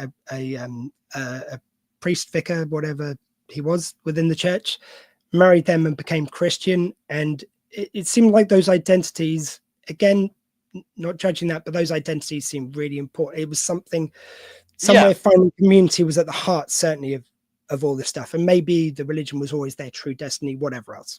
Maybe they found something else afterwards. I haven't seen them in years, but I feel like that's Nadine. She's the person who needs to join a group. Like joining the school, I think, was even a refuge of something she could join into, where she felt isolated in that house, even though it was kind of an isolation of her own making. And that's why I think she got into doing the drapes or whatever. And I feel like this is like, even though it may not be, we may not buy into what Jacoby's doing with these parade shovels, and obviously it's a con. I don't think it means she's insane. I just think she wants to join these communities. It's allowed her to look at herself, really, to take some accountability for her own actions and how that reflects onto Ed, and she's finally doing the right thing. And as Eraserhead says, Jacoby might be selling a lie, but if it's what she needs to wake up and take accountability, there's still some good in it. I guess I do. I think this is genuine progress for her, but maybe brought about by the wrong thing. I think she's going to end up losing a lot of money, or maybe she's just going to marry him, and they're going to a lot of people. She'll believe in it where he doesn't. Like we see this with a lot of these things, and I hope maybe one day, much like with the Nexium thing, the sex cult, like when they saw through the guy at the head of it, they all, or a lot of them, like still some believe beyond that, but a lot of them found their own identity and escaped kind of that cult living. I hope that for Nadine. Maybe that's something we would see in a third age of Twin Peaks. I mean, it's funny you should mention this. I'm still waiting to get my money back from when all that went tits up, but, you know, fingers crossed. I know you just booked in for a branding with exactly when this all got busted. That's it. I was, me and Alison Mack, she were gonna brand her initials on my backside. But anyway, No, I mean Jacoby and Nadine, maybe they'll end up selling silent running golden shovels together, and good luck to them. I don't know. Yeah, I like to think that one day Jacoby gets his comeuppance and she gets out. She actually really finds herself. Yeah. But anyway, Nadine's more to be pitied than scorned. She's not a bad person. no. Whereas I suspect Jacoby is. But Yeah, that's definitely my take too. Then we move on to, of course, Ed goes in the diner, and oh my god, this is heartbreaking scene. And you all like it. I will say it got me. I thought Nadine was going to just not Nadine, sorry, Norma was going to just walk past Ed. Norma was going to walk past Ed and go to the boyfriend, and I didn't know. Like, you never know with Lynch. You never know if you're going to get a happy ending or not. No, but of that's course, it. Norma goes and slams the guy, like in the nicest way. She doesn't break who she is. She just like, nope, I'm not going to do this. You have this, but we're just about to make shitloads of money. Yeah, but I don't want to. I'm sorry, this isn't good for me. This isn't me. Whereas Ed is, and when she comes back and they kiss, and then Ed proposes and goes like, let's just get married, like, because we wasted too much time. Yeah. Like, oh my god, it was worth it. It was all it was so torturous seeing them never get together. And in the end, I'm glad that they had all these years to reach this moment. That's it. And the thing is, with them two, I feel like they won't look back and regret the years apart. They will just be thankful for what they have now. So, you know, it's taken a long time to get there, but you feel like finally, at least we can leave those two characters in a beautiful, happy place. Yeah, I feel like if we revisit the diner, they're just going to be there as a couple running the diner. I think it's going to be lovely. Yeah, but love that. And yeah, as Razorhead says, the music there is just kills. It killed me as well. The whole scene killed me. It was one of my favorite bits. So we go over to the sheriff's department. Andy gets to go in the lodge. So we get this bit whereby they follow the clues to the lodge, basically, and they go in. And who saw Andy going to the lodge, though? Yeah, I didn't, but it feels right. Yeah. Like Andy feels like a character who belongs in that world to some extent. So well, yeah, it absolutely. He's got emotional intelligence, I think. Absolutely. So yeah, it felt appropriate. It felt right. It felt like he was. I mean, if you're looking at it on a logical viewpoint, surely it should have been Hawk. He's the one who's got the greatest understanding of it all and everything. But no, Andy just feels right. So yeah, I loved it. On that front, I think Hawk is always the guide. I mean, I love the scenes on the phone with him, the log lady, which again we'll get into. And I feel like he's always got to guide events. In some ways, I kind of thought that maybe we shouldn't have the second Sheriff Truman, even though that guy is amazing, great actor, he's great in everything, and I love the scenes with him. It feels like Hawk could have taken on that role, could have taken on everything he did, and it would have been nice for Hawk to get the promotion to being sheriff, as opposed to bringing in Truman's brother. Yeah, I agree. Yeah, so like, I mean, you're never going to say no to having Robert Forster in your show, but yeah, Hawk could have easily been the sheriff. I'm on board with that. And it's like, and you have so many storylines. Maybe that's one which could have. It didn't really need to be there. The thing with the Truman brother. But anyway, I think it works though that Hawk is always the guy who brings you to where you need to be. He doesn't. Hawk's the one, and he's the one who actually gets things done. Like, if you go back and watch the original show, he's always the one who's actually going off and investigating while they're all sat around having donuts and coffee. Like, Hawk will disappear for a few episodes, then come back and go, oh, by the way, I've gone and I've checked out where Leland used to live and I've done background checks on everybody. And do you think that's a bit of a piss take on the white savior thing? Because Coop, now which maybe like it's an Indian culture which is at the heart of this. but it's told through white guys. Like Coop's amazing, but he is a pretty white guy. I think we could say with all safety. Whereas I think the fact that Hawk, like you say, he goes away and does everything while they're eating donuts is sort of taking the piss out of that. It's like, maybe yeah, so, thanks for yeah. this, but he's not the dick who will point out that at all. Anyway, this all digression. Andy goes in, and I think, yeah, I think the fact that Andy is just driven by like he is just pure good. He's not. Sounds like a piss take, but he's not overburdened with kind of like thoughts of like, oh, should I do this? Should I do that? He just knows the right thing to do. And so I think in that way, it makes him perfect for the lodge. Yeah, I agree. And Razorhead's got Andy was one of the figures out in season 2. Yeah. The cave drawing things was a map. Oh yeah, figures yeah, out, he did. Yeah, maybe that so, has something to do with it. Yeah, nice, like it. maybe. Yeah. And Hawk. I feel like Hawk wouldn't want to deal with the politics of being sheriff. He's That's fair. Like it, good.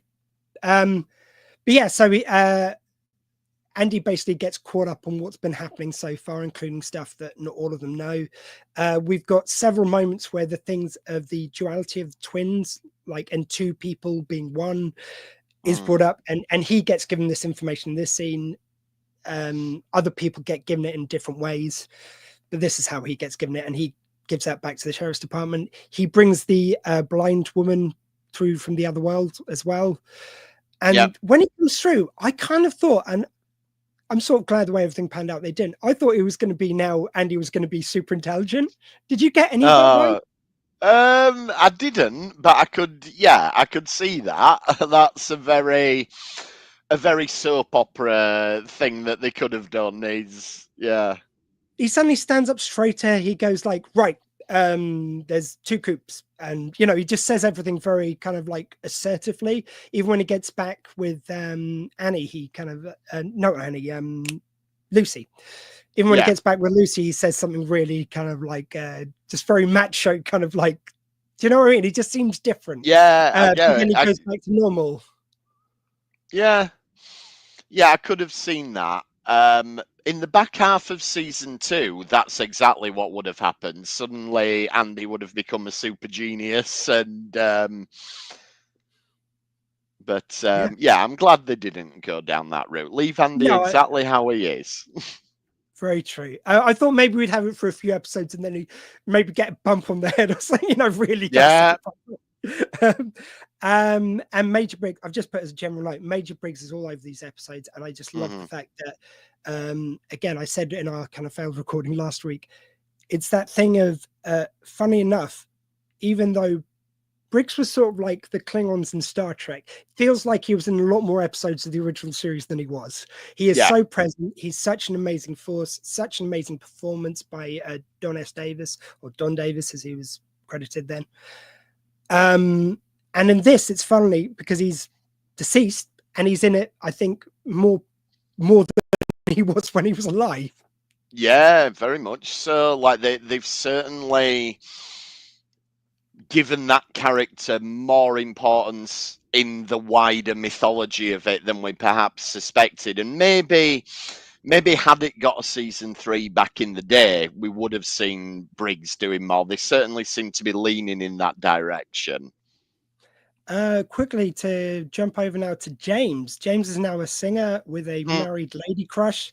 Kid working James with was him. always a singer. And he was always cool, apparently. Kid working with him has been to the lodge and now has a red glove hand, which we'll hear more about later. Did Evil Coop let the lodge go further? Oh, I don't know if this relates to the same thing. Sorry, I'll take it one bit at a time. So let's go for so James very quickly. Yeah, he goes up and does a number, which is quite good. He's got kind of quite a light voice, which is it's a reprisal of the song that he does back in season 2. And I remember the first time I watched this, I was just in hysterics because that song is terrible, and the whole scene back in season 2 where it's him and Donna and Maddie singing it is just so cringeworthy. And I just thought this was a wink to the audience, like I'm going to have him sing that song again because because I know how people feel about that song. So yeah, I just loved it. I just thought that was so Oh, I funny. love it. Eraserhead, perhaps your most salient theory yet. James is cool. He's always been cool. The first clue this season, lived inside a dream because he was never cool. Perfect. No, he was never cool. I am though. I will do this probably. Might coincide it to launch with when we do our last podcast. I'm seriously thinking about setting up James Hurley is Cool Facebook group just to see if I can get people to join it who actually think he's cool. Like set it up totally as though it's genuine and see what happens. Anyway, Let's do it. I'm But clearly yeah, anticipating being bored I if mean, I have just time to do that. very quickly with James. So it's like it feels like he's one of the characters who I don't feel like they've really had a plot for, so they kind of put him in these not at moments. all. I think it's nice to include him still, even though he was not maybe one of the most interesting characters. I think here he's okay. Like he does some nice nudging with the kid, and he works with the kid and everything. I think he's fine. He's not as annoying as he was in the original, but he's not No, exactly. mainly because he doesn't have as much to do. But yeah, the kid's a strange addition. So we got this English kid who's Fair like a met. comic book. He's met the fireman, and the fireman's told him he needs to get a magic glove and come to Twin Peaks, which And when they try and take off the glove, you can't take the bleeds. glove off. Yeah. I mean, it's a strange element, and should we leave it there because I know that comes into the main story. Yeah, the only thing I'll very quickly say is, weirdly enough, I just did a play called Blue Remembered Hills, and in one of the scenes, they refer to a superhero from a comic called Rock Fist Rogan. And just this made me think of that. It's like this fighting guy, and it just makes me think it's like it is very, even though It is. if you try and cut it off, it bleeds is maybe more modern comics. I think this is a nod to 50s comics and maybe the stuff which Lynch might have grown up reading. Maybe so, yeah. It's interesting, and it's interesting that a new character is created to fulfill the role that he fulfills. Yeah, and they don't go too much into him really, because he even says it, like when he tells the backstory of the fist and everything, he goes, it's like, yeah, I feel like this is just my destiny. And like he is just a character of destiny. Like he's probably a really lovely guy and seems like a really lovely kid, but we don't really explore the rest of his life because he is there for a purpose, and he even signposts that. Exactly, it's strange, and again, I'll save my thoughts till we get to where it comes in. I've just put, yeah, I had a theory, and it must have come from this point in the action, but did Evil Coop let the lodge go further into the world? So whereas Twin Peaks was all about, I feel like it's taken all those years for everything that happened in the Bob Creation episode to get to the point where Twin Peaks is so alive with all this energy from the lodges, all this stuff happening. It's kind of been influenced over the years. And then where at the end of the original series, Evil Coop is launched into the world, it's interesting how suddenly as he moves, so does all the powers of the lodge, and it seems all the beings of the lodge seem to permeate into the rest of the world. So it's like it's almost like it finally can have physical form that can leave Twin Peaks. Yeah, he's definitely spread it wider, or he's spread his criminal empire, but then I don't know, because like Bob got to Leland before Leland came to Twin Peaks, so they were out in the world to some extent before. But some of the bits outside of the world, I'm just trying to think. I feel like some of it doesn't relate to Twin Peaks. Like even though it relates to the wider plot, there's characters who never get any connection to Twin Peaks, like the kids who anyway, like the guys who are monitoring the box and make love and things. Yeah. Like there's characters who are out and out. They don't have, I suppose the events have connection to Twin Peaks. It's interesting. But it's like suddenly Twin Peaks, like, you know, the powers are out in everywhere. And like, maybe it is based on the fact that Coop created these kind of like windows out. Into maybe, like yeah. I mean, but then I'm just wondering if, because the show is broader now and it's going to different locations. So maybe this stuff's always been there. It's just we, the audience, haven't seen it because we were confined to Twin Peaks before in the original run. I don't know. Well, I'll be intrigued when I read the books because I've started listening to the first one. I'm listening to the audio books of the big compendiums. Yeah. And it's I'll be interested to hear how the Lodge interacts with the rest of the world, if that's mentioned a lot previously, because it does feel like suddenly, like when they're out in the world and Dougie, and he's signposted everywhere by the white light. It's just got more power out there, it feels like. I don't know. Yeah. We got another one by Rosehead before we get to the next point. I think they've always existed in other bits of the world, these pockets of energy Lodge stuff, but it's definitely been amplified by Mr. C, the overall growing evil world. Thank you. That's how I definitely see it. So evil Coop arm wrestles and turns down the ring. So I love the arm wrestling scene, just him being a dick over the fact that I can easily, like, do you know what? When my arm's over here, it's quite painful. When it's back here, it's okay. There, here, before he just breaks the guy. Yeah, Kyle MacLachlan's performance is fantastic playing this horrible version of Coop. Yeah. It's just great. There's not really too much to say on that, but I just like it. And you get the ring, and I love the fact that the ring's been sent out to capture him and he puts it on another body, so the ring just appears in the lodge. Yeah.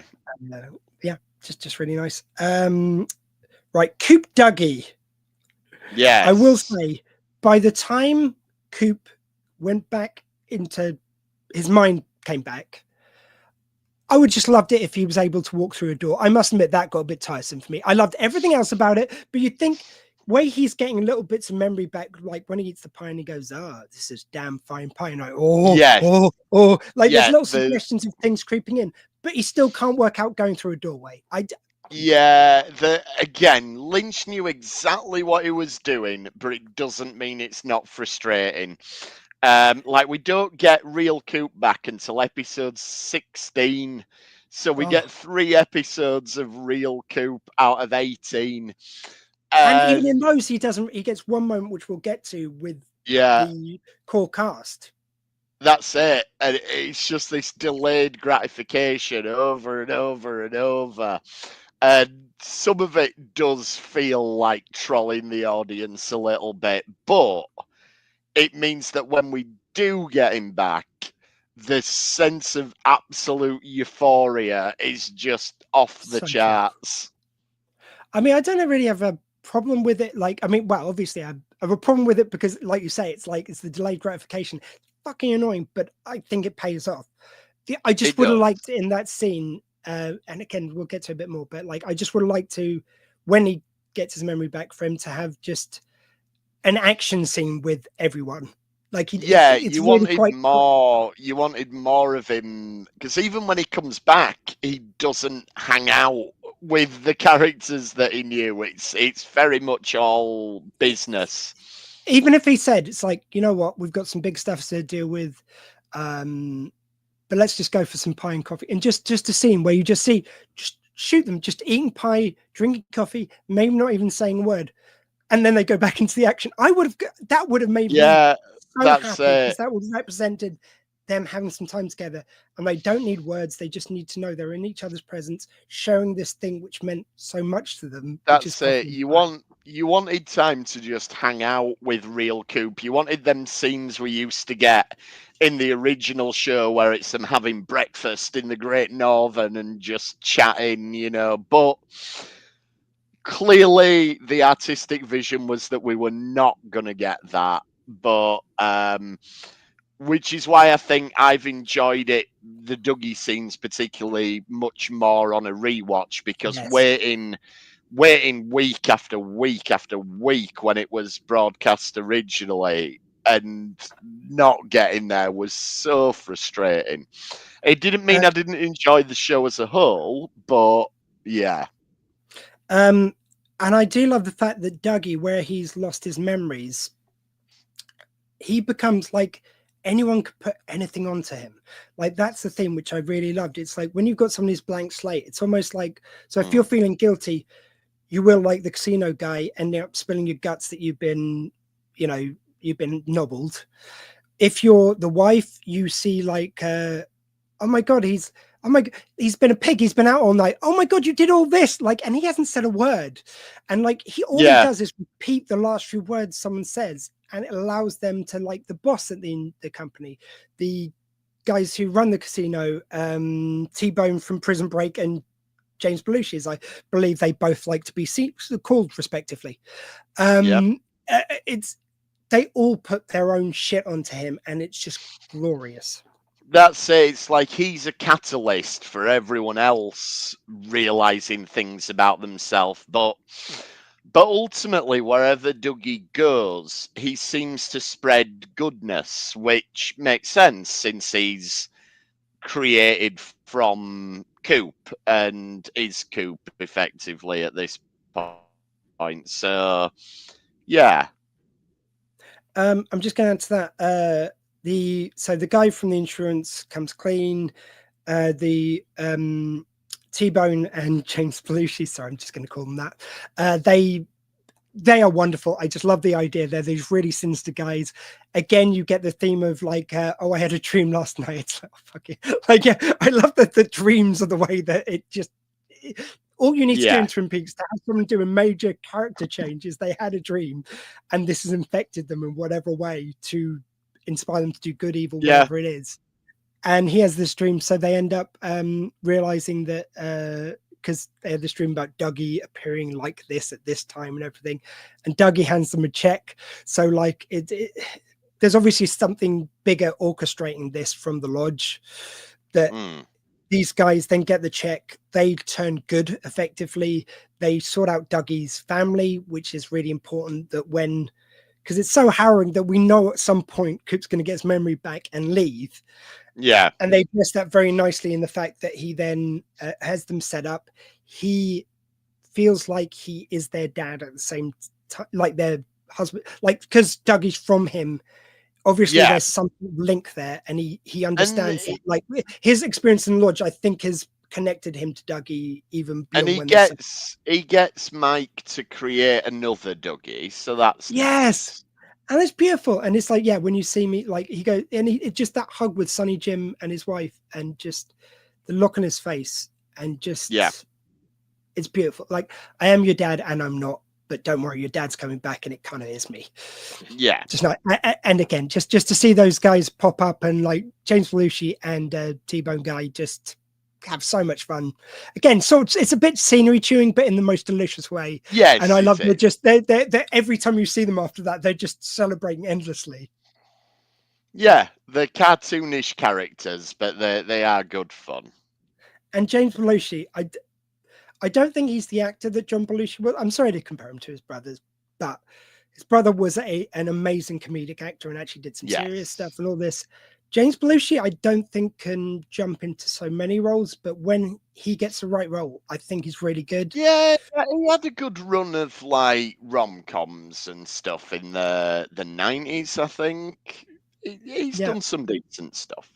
He has. I just think, unfortunately, he stopped getting it looked from the outside, certainly. I don't know how much he's worked, but it looked from the outside like he stopped getting as many roles because I think some of the stuff he was put in maybe wasn't a good fit. And it's like when you see him in this and he's really good, you just got to put him in the right stuff. Anyway. Yeah, agreed. We'll save that for my Belushi cast. Pie and coffee stuff. Yeah, damn fine pie we've already mentioned. Okay, we're going to go for Gordon, Diane, Tammy, and Albert as we get ever closer to really covering the core of this. So we get the reveal, like we said before, that Diane was raped by Evil Coop, and she instantly knows that it's him and not her Coop, which is kind of a nice way of doing it. And it's like you say, it's all about like Evil Coop destroying what Coop loved, and he does that straight away. And then it's like, right, that's done. Forget that life. Like, that's all I need to do with that life, and then I'm done with it, and I'm on to my evil empire. Really fits. Love the scenes with Gordon and Lucy. Yeah, they're just on the phone. It's just, and the new sheriff. And I just love just Lucy's like, like Gordon says to Lucy, it's like, ha, still here, right? And Lucy goes like, Yeah. well, I went on holiday a few times and I go home at the end of the day. And then there's this bit, and it's the first of many Gordon epic silences whereby most people would feel the need to say something, but you believe Gordon would just, I don't understand that, so I'm just going to be silent and just stay dumbfounded until someone else says something. And it's just, they hold that silence ridiculously long before Lucy goes, shall I put you through to Sheriff Truman? Oh, yes, please. Yeah, it's all great. For when we get finally characters interacting with each other, it is really good fun. And when Gordon is trying to talk around Diane, and you've got Tammy there, and they're having that smoke, it's just so great because again, he bums the smoke, he kind of starts smoking it, and it's just silent for so long before he finally says, hey, do you remember times when we used to smoke? And it's like, you can tell all that time he has been trying to think of what to say. He does not deal well. Like, he is so clever, he's got so much to say on things he understands, but as soon as there's something he really doesn't get about social interaction, he will just go silent. And then suddenly he goes, hey, we're smoking, we used to smoke. Do you remember times when we used to smoke? And they have this really nothing conversation about smoking, but it gets Diane talking. Yeah. It's very good use of awkward silences. It's just wonderful. And yeah, so obviously they talk Diane round to joining them, but all through it, there's a wonderful theme of Diane just saying, fuck you, Albert, which Albert kind of joins in with after a while. After a while, he starts stopping him, and I think he does it a couple times going, yeah, I know, fuck you, Albert. Yep. Yeah. And of course, it turns out it's not real Diane after all. It's a tulpa of Diane. Oh my God. Yeah, the whole Diane tulpa thing, and just again trying to wrap my head around, like, so I like to think it's after Evil Coop's raped Diane. Yeah. And Diane, but because we've established memories go between the doppelgangers, she's obviously remembered because she thinks she is the real Diane. It's only there's a moment where she goes, wait a minute, oh shit, I'm not here, basically, and then just goes back into the lodge. So Bad Coop has trapped Diane in the lodge in the form of the lady they find in the woods, which, if you go right back to episode 3, she's actually trying to help Coop when he's making his way through all the different bits and bobs. So she can't communicate. She can't communicate with him because, her eyes are sealed and everything, but it makes sense. Her actions make sense, but obviously they don't know who each other are. Yeah. And I love the fact that her nails, they go from colourful to black and white, I noticed, and her hair colour changes. Yeah, and her hair changes colour in it when we get real Diane, yeah.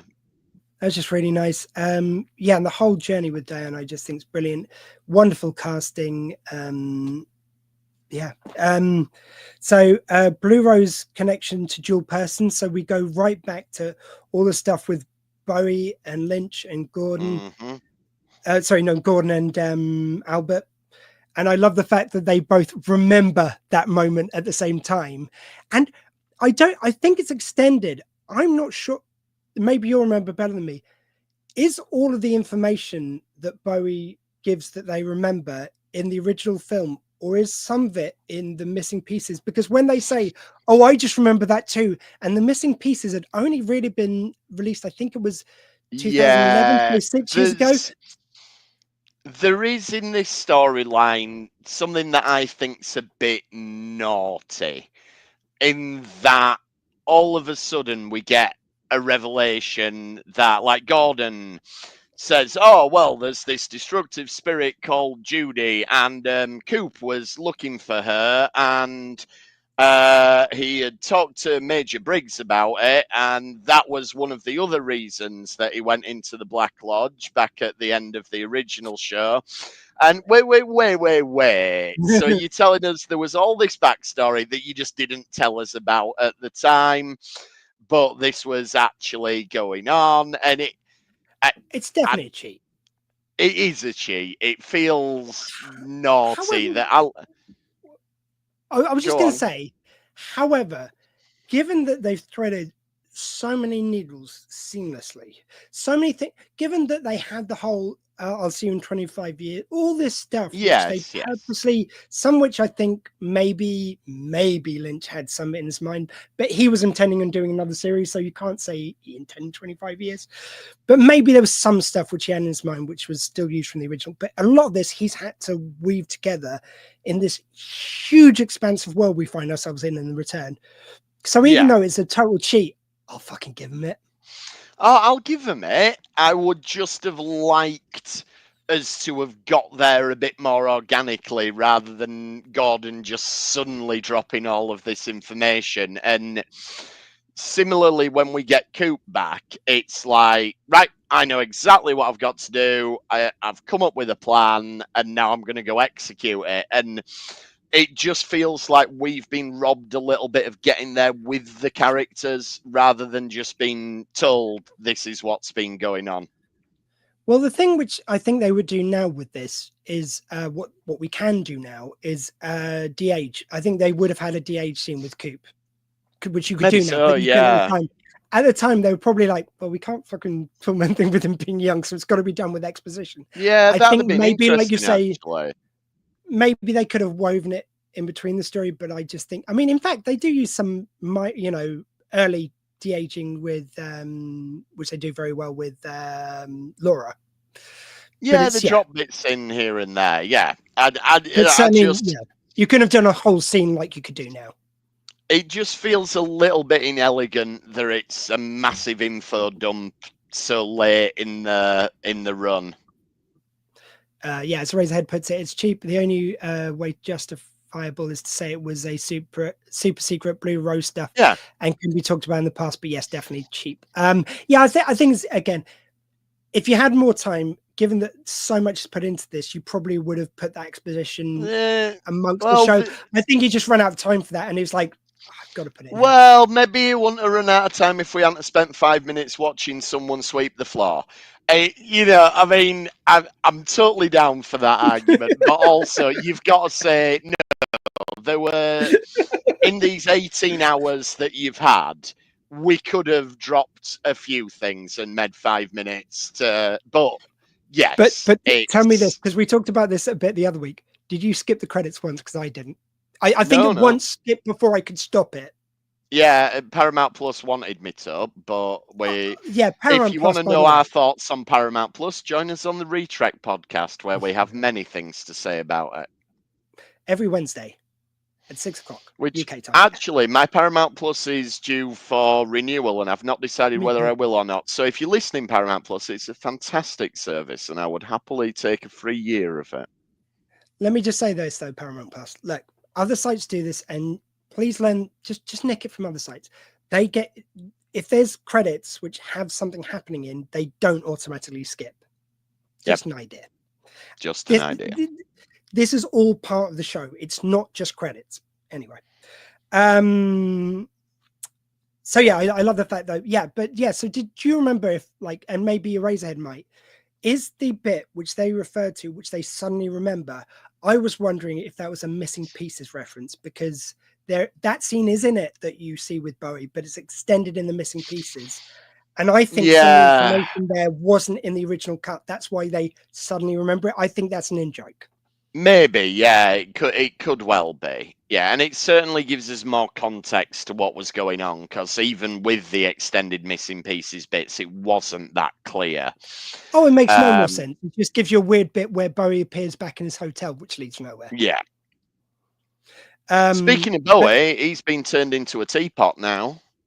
Oh, and I looked this up. Even though he's, I believe, credited in it, it's not his voice doing that. I thought maybe where he was dying, it might be his voice failing, because, but because yeah, just his speech may be kind of a bit gone, but it's not him apparently. No. I can't remember Okay. off the top of my head. Certainly possible though from Eraserhead. Yeah. It felt like a joke, but I could be wrong. Yes, and Bowie's suddenly, like you say, he's suddenly I looks like a do. bell-shaped thing, and they've got these bells everywhere, but they've obviously got mechanisms and stuff inside them, so it's not a bell. Yeah. I do love the logic of, right, well, there's certain actors we can't get for various reasons. Okay, Truman will make up a brother to fill that role, that's fine. Little man, I'm going to turn you into a tree. David Bowie, you're a kettle. Like, and honestly. Obviously, Don S. Davis, you'll be many things, but one thing is a puff of smoke, which is your head. Yep. It's absolute. That's that all makes sense. But and no, Gordon, I mean, Gordon even knows and refers to the fact that Bowie Palmer, he doesn't exist in that form anymore. He says something along those lines. Yeah. So somehow, like Gordon's aware of this, but we never find out why or how. Or there's been a lot of communication going on between characters that we've not been privy to. Is he a tea kettle or is he a percolate? It could be either. That sounds like a Pixian clue. Is he a tea kettle or is he the percolator? Yeah. Love it. Tammy gets sworn into the Blue Rose Club and they tell the history of how the Blue Rose Club came to be. Yeah, that's love all all that. I love the fact they're testing her all throughout, and it feels like she's going to go evil and never die. Well, maybe that's just me, but it's a new character right at the heart, and they swear them in. It just seems right for them to do a turn, and she doesn't. Which yeah, it turns out Diane's the one who's kind of a bad guy, but not. Yeah. There's a Monica Belushi dream by Gordon, which just that's odd. That feels like the most sort of meta thing that David Lynch's like, I want Monica Belushi in the show, but I can't think of a reason. I think Lynch fancies Monica Belushi is what we're which is fair enough. Right, mate, we've hit the 2-hour mark. I am going to have to nip to the toilet very quickly. I apologize. Okay, I will quickly riff for a bit. Eraserhead, give me some theories and some ideas so I've got something to talk about. But we're next going to go on to the Gotta Like Guys and the last few episodes. So we really are heading towards the meat of this episode, but of these episodes. That's the thing though. Okay, I will talk about this. If you did have another Peaks, and I think it's possible for Lynch, if he's up to it, to outline it and maybe hand it on to someone else. I hope he wants to. If he doesn't, I don't think it should ever be done. It has to be with Lynch's permission and Lynch's DNA on it, even if it is just in the idea stage and then handing it off to Frost, for instance. But the one thing is, I would miss Gordon. I feel like you'd have to somehow include Gordon in it. Unfortunately, it sounds like from Lynch's health, you'd already have to have it in production. If he's that in bad health and he's not the youngest guys, probably you'd have to do that to record scenes. So like what I'm trying to get at is, if you had something like the Log Lady and him saying goodbye and him leaving the stage, like that'd be a really nice way to include him, but you'd sort of already have to have those scenes filmed. If they could do something like that though, what an exit for Lynch, what an exit for Peaks, and one exit for Gordon. So we've got thank you, Eraserhead. The Belushi dream, as weird as it is, still works. Yeah, it totally does. I can totally see Cole dreaming about beautiful actresses. And maybe this kind of links back to him and his reaction to oh god, I suck my names with diner woman, younger woman at the diner. Why am I blanking on her name? Shelley. So maybe this thing with Belushi kind of is a weird callback to Shelley, because the way Gordon thank you for Eraserhead. Yeah, Shelley. Maybe it's linked back to the fact that he could see the beauty in Shelley, and this is the beauty he sees in Monica Belushi. Maybe there's something about this kind of I mean, even though she is a gorgeous actress, I wonder if like he maybe sees through to her soul. I feel like Gordon could just see into people's souls. Yes, I think he can. It's odd, but it is what it is. By this point, we're in for a penny, in for a pound. If you want to have a Monica Bellucci dream sequence, knock yourself out. Why not? We are about to But go in the room. Oh, sorry, go on, mate. while we're on the subject of things that could have been cut for more exposition, anyway. Well, something which I was just bringing up, which links into another part of this. I believe it's in. Has Log Lady died last part? Did we cover this, or was it in the bit last week? No, we didn't get to a dying. No. Okay, well, we're going to talk about Log Lady, but I was just saying, if you were going to do peak very quickly, because I've just said it, but if you were going to do peaks again, and Lynch could outline it, and he was interested in that, and it's something he wanted to do, I feel like you could almost do the same that you did with Log Lady with Cole, with Gordon. He'd pretty much have to be doing it now, basically, though, by the sounds of things in his health. I hope I'm wrong. I hope he gets better of whatever is ailing him, but it sounds like he's in ill health, which might not recover. But it would be great to do the same goodbye for Cole as you did for the Log Lady. I mean, in terms of David Lynch's health, my understanding is that he's not in any imminent danger, but it's just very. He's got sort of severe COPD, so he can't really go out. It's degenerative. It's not going to get better. Yeah, it won't get better, but it doesn't mean he's on his way out imminently or anything. But awesome. I mean, I just love it. As I was saying, if he was interested, I just love it if he would outline it and hand it off to Frost to make someone who he trusts, who has guided the show before, make as many notes as he can, like he's up to, and maybe hand off directing and stuff. He could maybe even write if he's up to that, and again, just maybe record a few scenes with Cole that could be then intersect. That would be a nice way to do it. But we're on to Log Lady, and just a beautiful scene. Just the way she talked about death. I feel like this was definitely a conversation Lynch and her had about returning, and I think.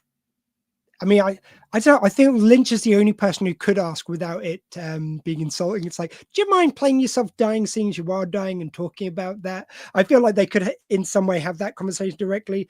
And obviously she must have been up for it. And I think, I wouldn't be surprised. I wonder if this was all scripted or if any of it was improvised. Sorry, mate. I don't know. I mean, there's got to be a lot of trust between a creator and a performer to be able to do something like that. And this has got to have been very powerful. That trust has got to have been built when they knew each other before, and I don't know if they kept in touch, but I feel like to ask this question, they have to have had a good relationship. Here we go. Log Lady worked with Lynch as early as Eraserhead. Filming those scenes must have broke him.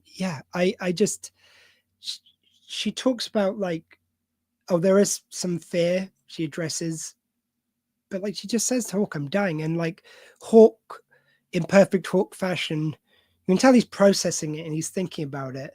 And there's moments of silence where you feel like though it's a comfortable silence. It doesn't feel awkward. And he just goes, thank you, goodbye. Sorry, what's her real name and character? Margaret. Thank you, Margaret. Goodbye, Margaret. And they just say goodbye. They don't. Like I love these emotional scenes. It feels appropriate for those two characters that they would be quite staid, but all that emotion is just as much there as if they had an emotional goodbye, like in words. Yeah, absolutely. Just one of the most, like you say, the way that episode 8 was one of the weirdest hours of TV ever. And that's not hyperbole. I think in the same way, this is one of the most beautiful, harrowing scenes, one of the best goodbyes to a character because we're saying goodbye to the actual person. It's just an amazing, astounding scene. Have you got any more on that one? No, I think you've summed it up really nicely. Yeah, it's just very, very powerful. So I've just put got light guys. We've kind of covered that. You happy with that? Yeah, we've covered them.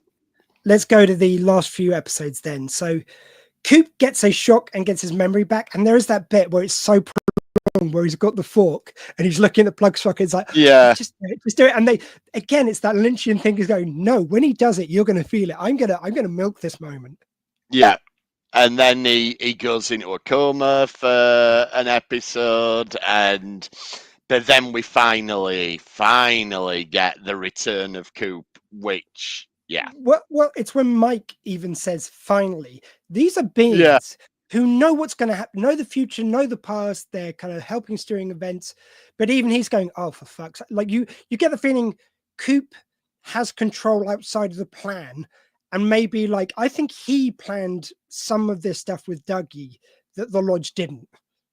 Maybe, yeah, it could have I think been. in the Lodge's mind, he just went in, did what he needed to with Dougie, and then came out again. I think all the stuff about the family setting them up, all the stuff with the beam of light, I think Coop set that up, not necessarily. I think Mike's following his instructions because Coop has some power in the Lodge. I feel like he is such a Mike's trying to nudge him to get back to his normal self, but I like that idea that maybe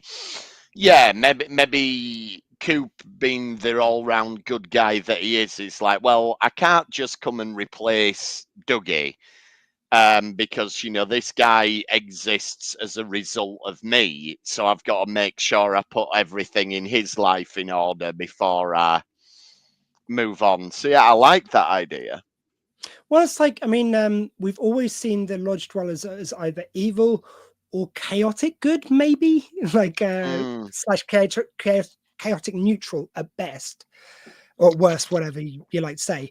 They've never done all this good out and out, and that seems true. like definitely a Coop touch. Coop. Oh yeah. Coop. So Coop stops evil Coop and stops him being remade, and you get the fist. The fist lad. Well, before we get to that, can I just say the scene in the hospital where Coop says, "I am the FBI," that's just wonderful. And because the performance is there straight away, it's just, oh, he's back. And then there's a bit where he just drives around with Janie E and Sonny Jim, and it's playing the main Twin Peaks theme. And it's just euphoric after all this time we've been waiting. Yeah. It gives one of his signature thumbs up. I think so, when he says, I am the FBI. It's just great. It's so good to have him back. And, like you say, we have the confrontation with Bad Coop / Bob. Can I just say, on that bit, it's like just for everything we've said, and I think it still stands. Still, there's some bits I might have tweaked to give us more Coop with everyone, even just the pie scene that I talked about. But that scene isn't as satisfying if you haven't had that many episodes. Like, I'll give Lynch that. Isn't. It's so magical because of it, and it's so iconic. Yeah, the thumbs up, and I am the FBI. Yeah, absolutely, it works. It's great. It's just so, because they've made us wait that long, it's so great to finally have the character back. And I will say, I love Fisting Lad, which I'm just going to call him now. I like, again, he is just about this one destiny. That's his only thing in this series. James is kind of like almost like his mentor a little bit, but yeah, he just gets this lovely moment, and that's him done. Yeah. But you know what? This is one thing. Narratively, it's not very satisfying that the person who destroys Bob, who up until this point has been the big bad of Twin Peaks, is a brand new character that we've not met. I do like the idea that it's destiny that he does it, but here's a pitch. Even though I'm not a fan of the character, would it have been better if James had have done this? Because in the original run, James is like the good guy in Laura's life, and we talked about this when we talked about Fire Walk with Me, how he's almost the goodness that she doesn't feel she deserved. So him vanquishing her opposite number, now that we know that Laura was created as a response to Bob, that would have kind of made James the ultimate protector of Laura if it had been him that had have destroyed Bob. And I am not one to advocate for giving James more to do. It just seems odd that it's this character we don't know that does it. You could have saved James in the way we saved Bobby. Bobby was so much better for that. And if that had been the end to James's story, I think I would have liked him a lot more and found his character in this a lot more interesting. It's just maybe odd. he had the fist, like maybe just after in the accident he lost his hand and they had to replace it with this fist. You know, maybe. And it would have given him something to do, or should it have been Coop that destroyed Bob? You know, it just feels strange that it's not a character we know that defeats the ultimate evil. It's just. I wonder who his mum is though. We never see his mum, do we? Whose mum? The kid's mum. The kid fisting lad. Because I wonder, I wonder his mum, like maybe there was a suggestion, maybe like hasn't he got the same name as Audrey says? Billy, oh, no, that's different. No, so that's the other kid who got killed. Oh yeah, sorry, we haven't even mentioned just very quickly. The evil Coop kills his own son, which he just made for the moment. Yes. Of doing a booby trap. That's all he was created for. Seemingly, that is pure evil. Such nice pure evil. But anyway, sorry, I'm mixing up characters. But yes, I mean, the only thing I thought was maybe, just maybe, Coop, and they don't mention anything. There's nothing to back this up. Coop had somehow, when he was in the lodge, set up this whole thing with the fisting lad. But yeah, I mean, think it seems that would have been so much tighter. It seems that the giant / the fireman did it, and you know, I'm all cool with that. And there is something funny about it being a character we don't know. But narrative satisfaction, I don't know.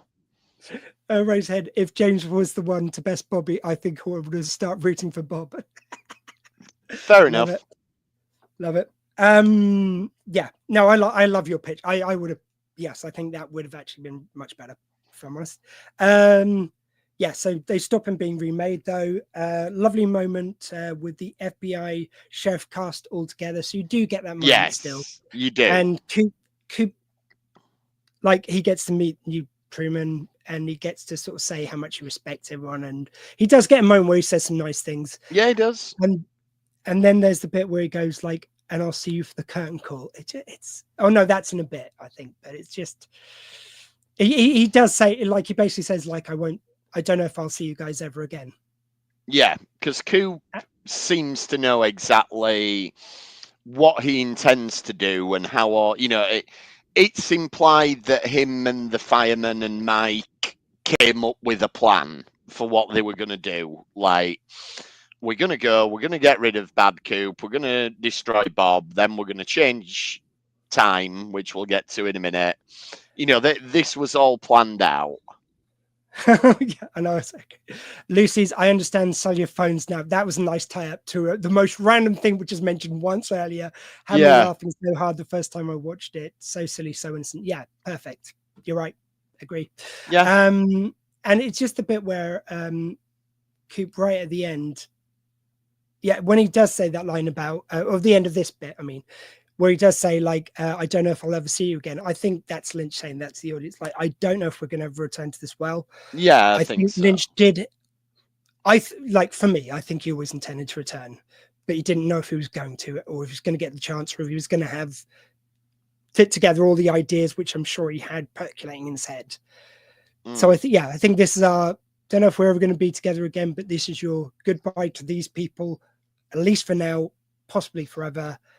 And that just added to the emotionality for me a lot. Yeah, definitely. And there's something, this is on sort of a metatextual level, but the fact that you get Gordon as played by David Lynch, Diana's played by Laura Dern, and Cooper's played by Kyle MacLachlan together at the end, going, you know, before they go into the room and everything happens there. But I don't think we've even had that legacy cast sorry, mate. I don't think we've even had all that legacy cast in the same room ever in the show.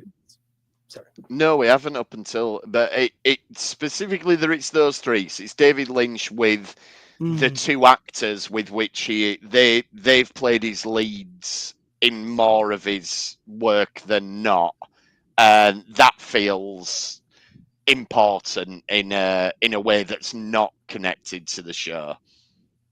Yeah, and I mean, we haven't even got into Diane having been to the whatever that garage, the petrol station is, and there's that kind of world of the lodge there. But anyway, I just wanted to mention it. We won't go into it. But yeah, you get the bit where Diane and Coop says, like, I will see you at the end. Coop has a moment in the lodge, I think, at that point. Is that next? Yeah, so he's going to see Diane for the curtain call, is what he says. Yeah, once Bob's vanquished, Coop goes to see David Bowie, who's now a kettle, and basically he seemingly has the power to send him back in time. And he has to think about it for a moment. He goes, "Oh, I think I know how that'll work." Yeah, and so that's then. Yeah, he doesn't meet Diane again until after his little sojourn into Firewalk with Me. And we've already mentioned Coop says goodbye to Dougie, his son and wife, lovely moment, and replacement Dougie's born, so that's done. Yeah. So yeah, now we're just into the last little bit. So Coop goes into the past and rescues Laura.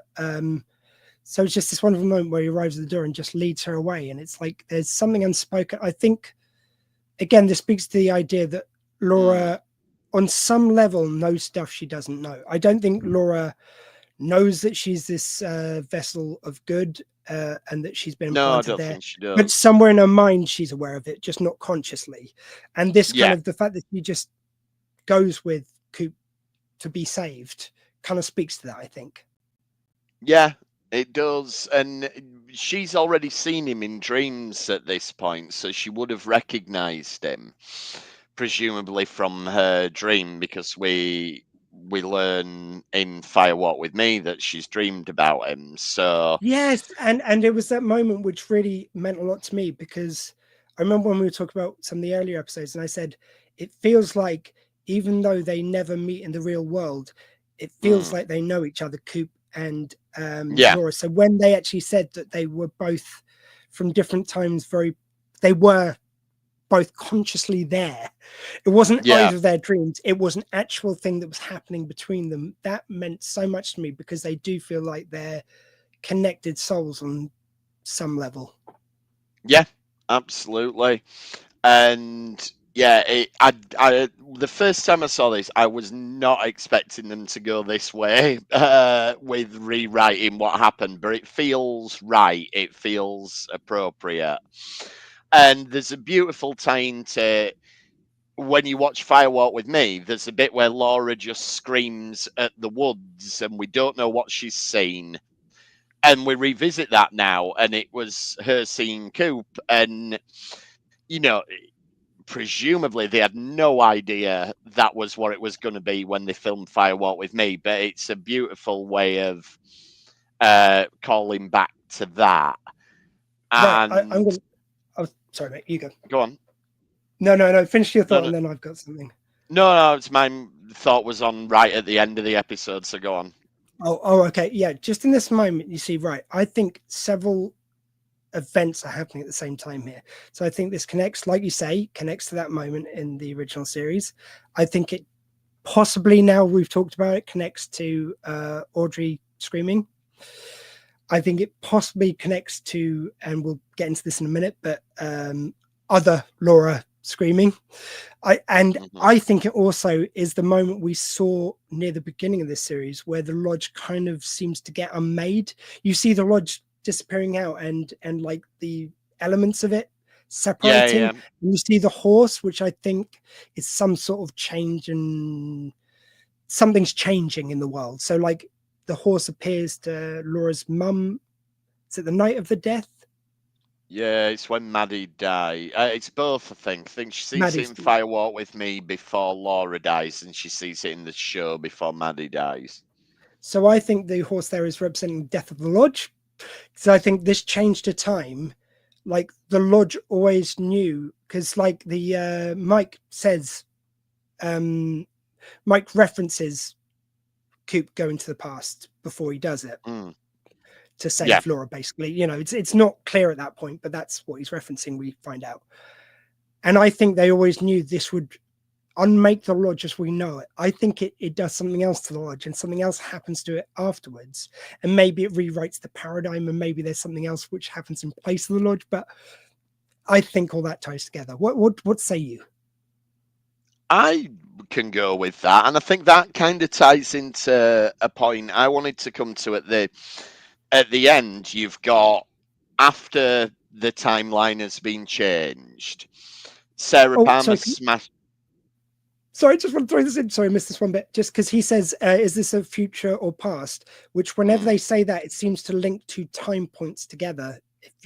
Yeah. I've noticed like a lot of it, he says at another point in the future where that person also connected to that moment in the past. Sorry, anyway, sorry. Yeah.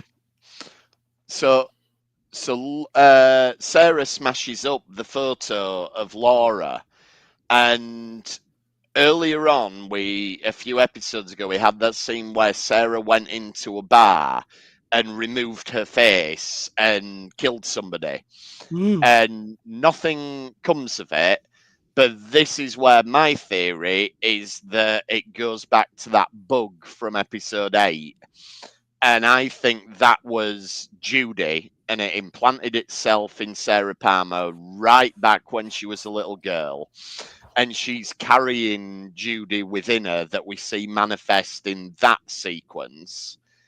And she's smashing up the photo at the end of this because Judy's goal has been to corrupt the goodness of Laura. And that happened through what Bob did to her and her dying and everything else.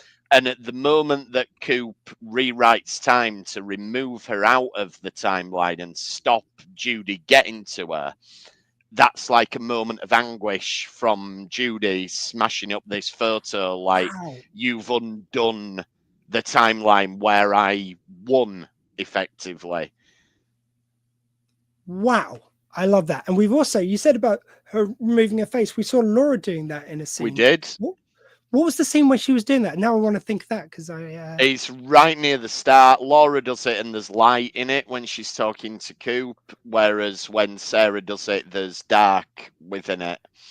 I wonder if she's going to tell him something about that, because I feel like this moment where Coop undoes everything by saving Laura.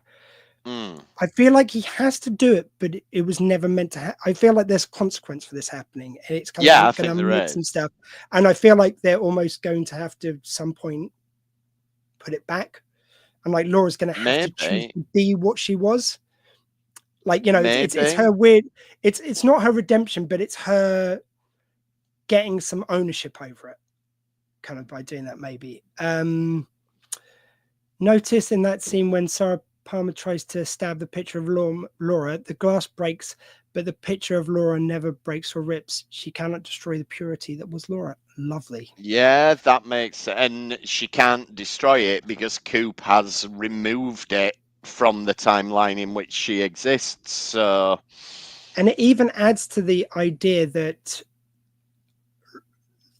you know, where Leland, when he was you obviously saw the real Leland, the kind of the Leland, the side of him which isn't purely corrupted, like the side of him that's still him, basically, which you see also after Bob exits him. The way he kind of like has these manic episodes. I feel like now, putting in that context, the episodes of Sarah where she's just drowning in her grief, I wonder if that's also her processing the fact that on some level she knows she's got Judy with her. Maybe, yeah. That's really good. I would go with that. So now finally we go to Coop goes back to present day. He goes and tracks down. So he goes to a diner first, and it's the clues from which he got from the lodge tell him to go to this place. But he seems to know that Laura's a waitress there under another name. But I don't know anything in the lodge that tells him that. I mean, the diner's called Judy's Diner, so that's why he's drawn to the diner. And he went the same amount of distance which He he drove and Diane. 430 miles. Yeah. Yeah. So I mean, there's definitely some clues in there, but it's like it seems like there's something else going on, like he senses something. yeah. I mean, my take on all of this, I think, is changing the timelines created this new world, but there are two people who are outside of that, and that's Coop and Laura, because Coop was the one who instigated it, and Laura is the one whose destiny changed.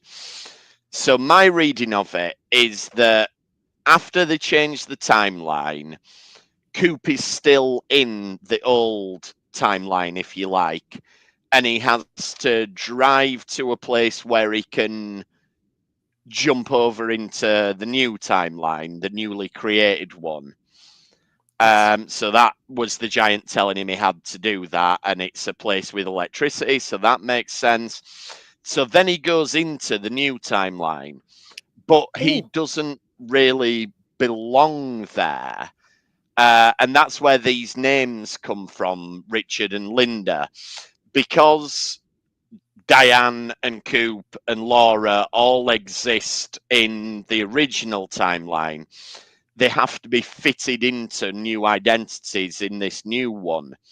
And I think that's why Diane leaves, because after the motel sex scene, everything else, she's now integrated into this new timeline as Linda. So it's kind of a way of protecting them in the new timeline, is right.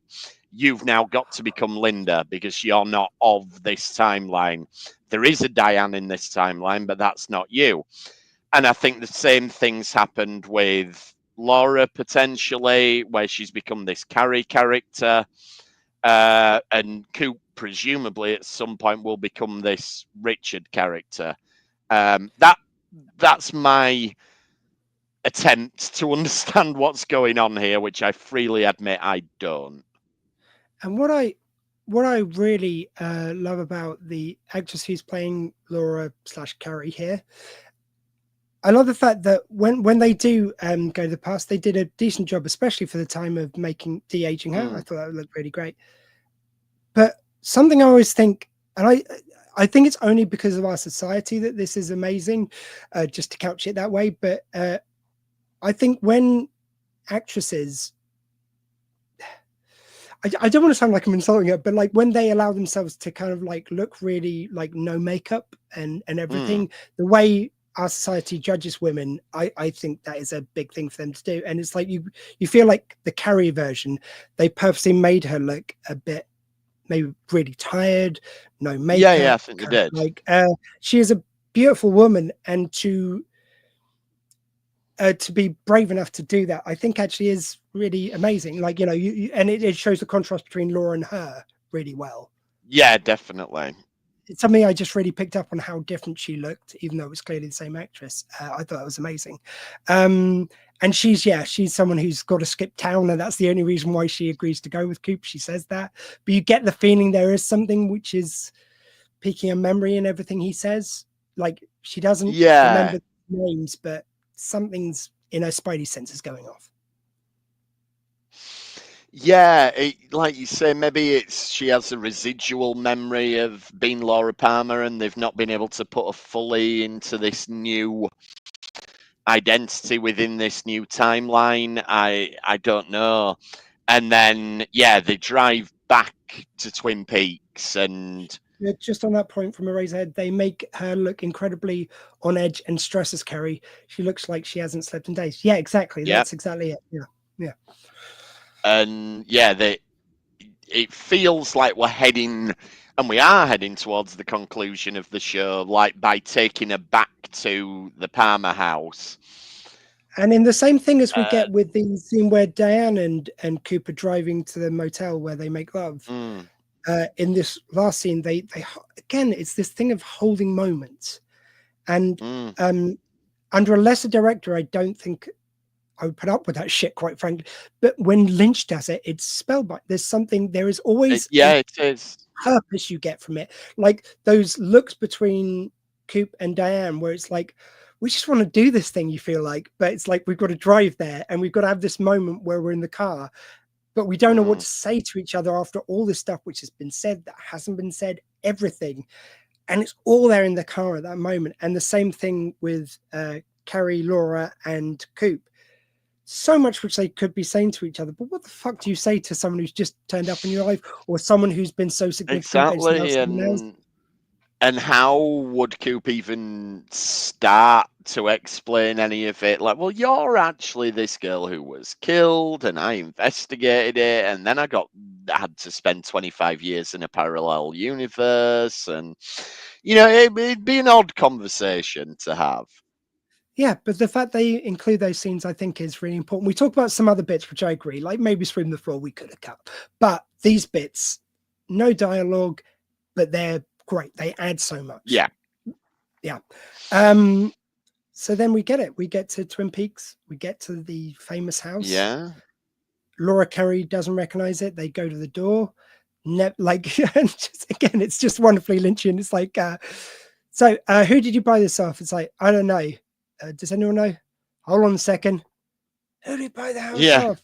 What was this woman? Yeah, it was this woman. Do you remember? Do you have any idea who she bought off?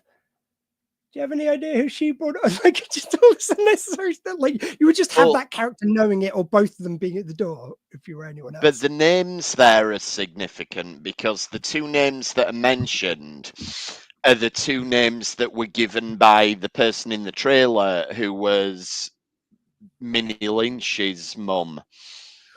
Right. So they're the names that are mentioned, which clearly shows there's some link to the lodge, but we don't know what it is. And then you do hear Sarah Palmer's voice shouting for Laura, and then that's when it all ends. Laura screams. Is there in either the Laura or the Carrie version of the end where they scream?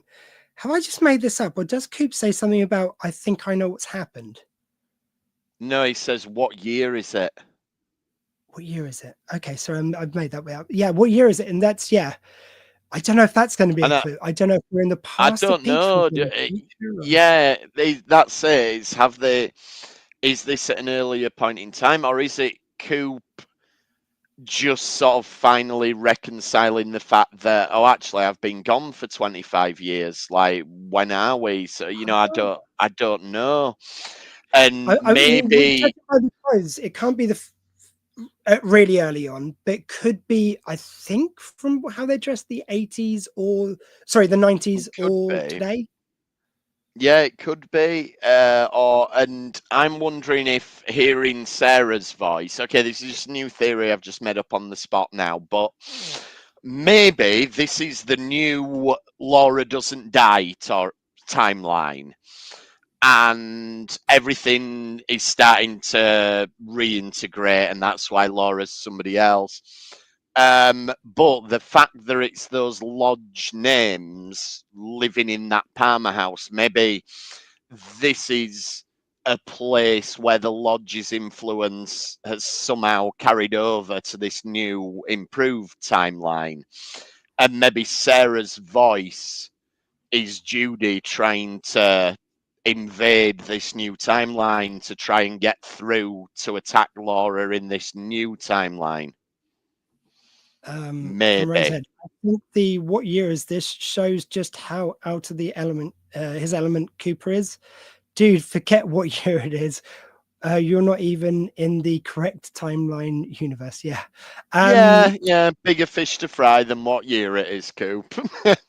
I think Carrie screaming, though, as I say, I think that moment somehow is the same moment that Laura's screaming. It's the same moment that I'm going to say Audrey's screaming now, and I think it's the same moment the lodge gets unmade in its current form.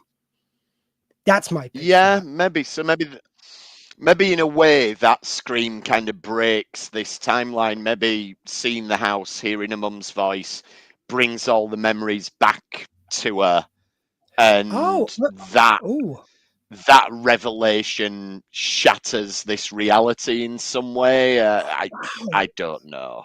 because I definitely get the feeling that's her screaming, realizing what evil has come from this house. Maybe she heard "Hey Laura," and that did bring her back into it, like bring her memories back.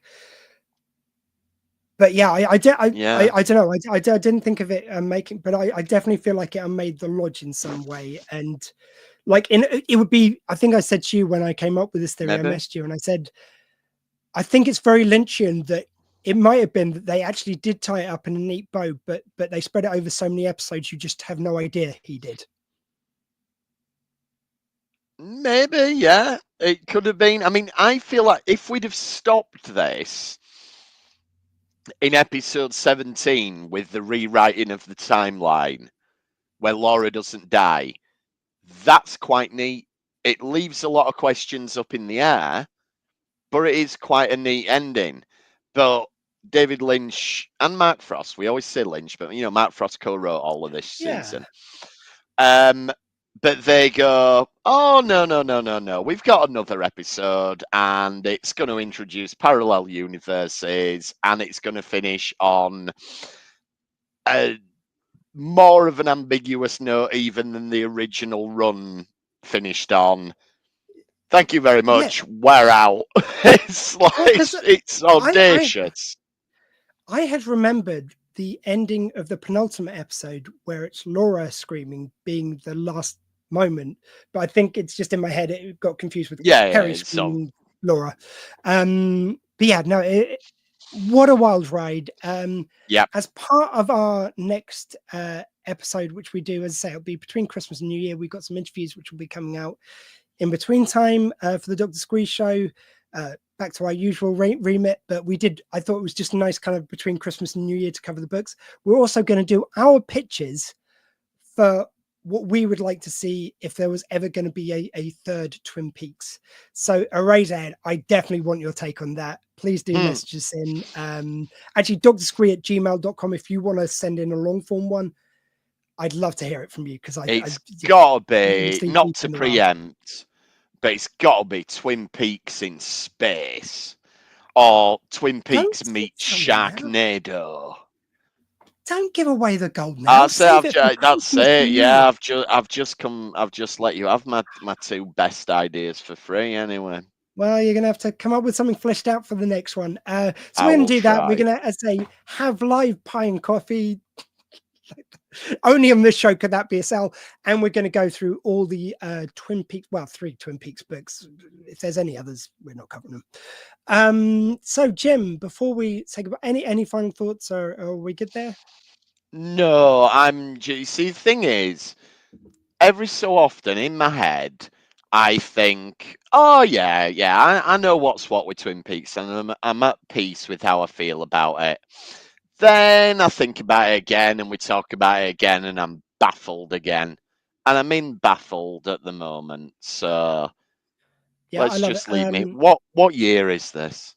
Yeah, I will leave it on what year is this, and I will yeah, we'll maybe have some further thoughts as we go into our ideas for the third age of Twin Peaks. Yeah, as I say, dogsquee@gmail.com. Anyone watching now or later, please do drop us an email with your pitches for what you think a third Twin Peaks show should be.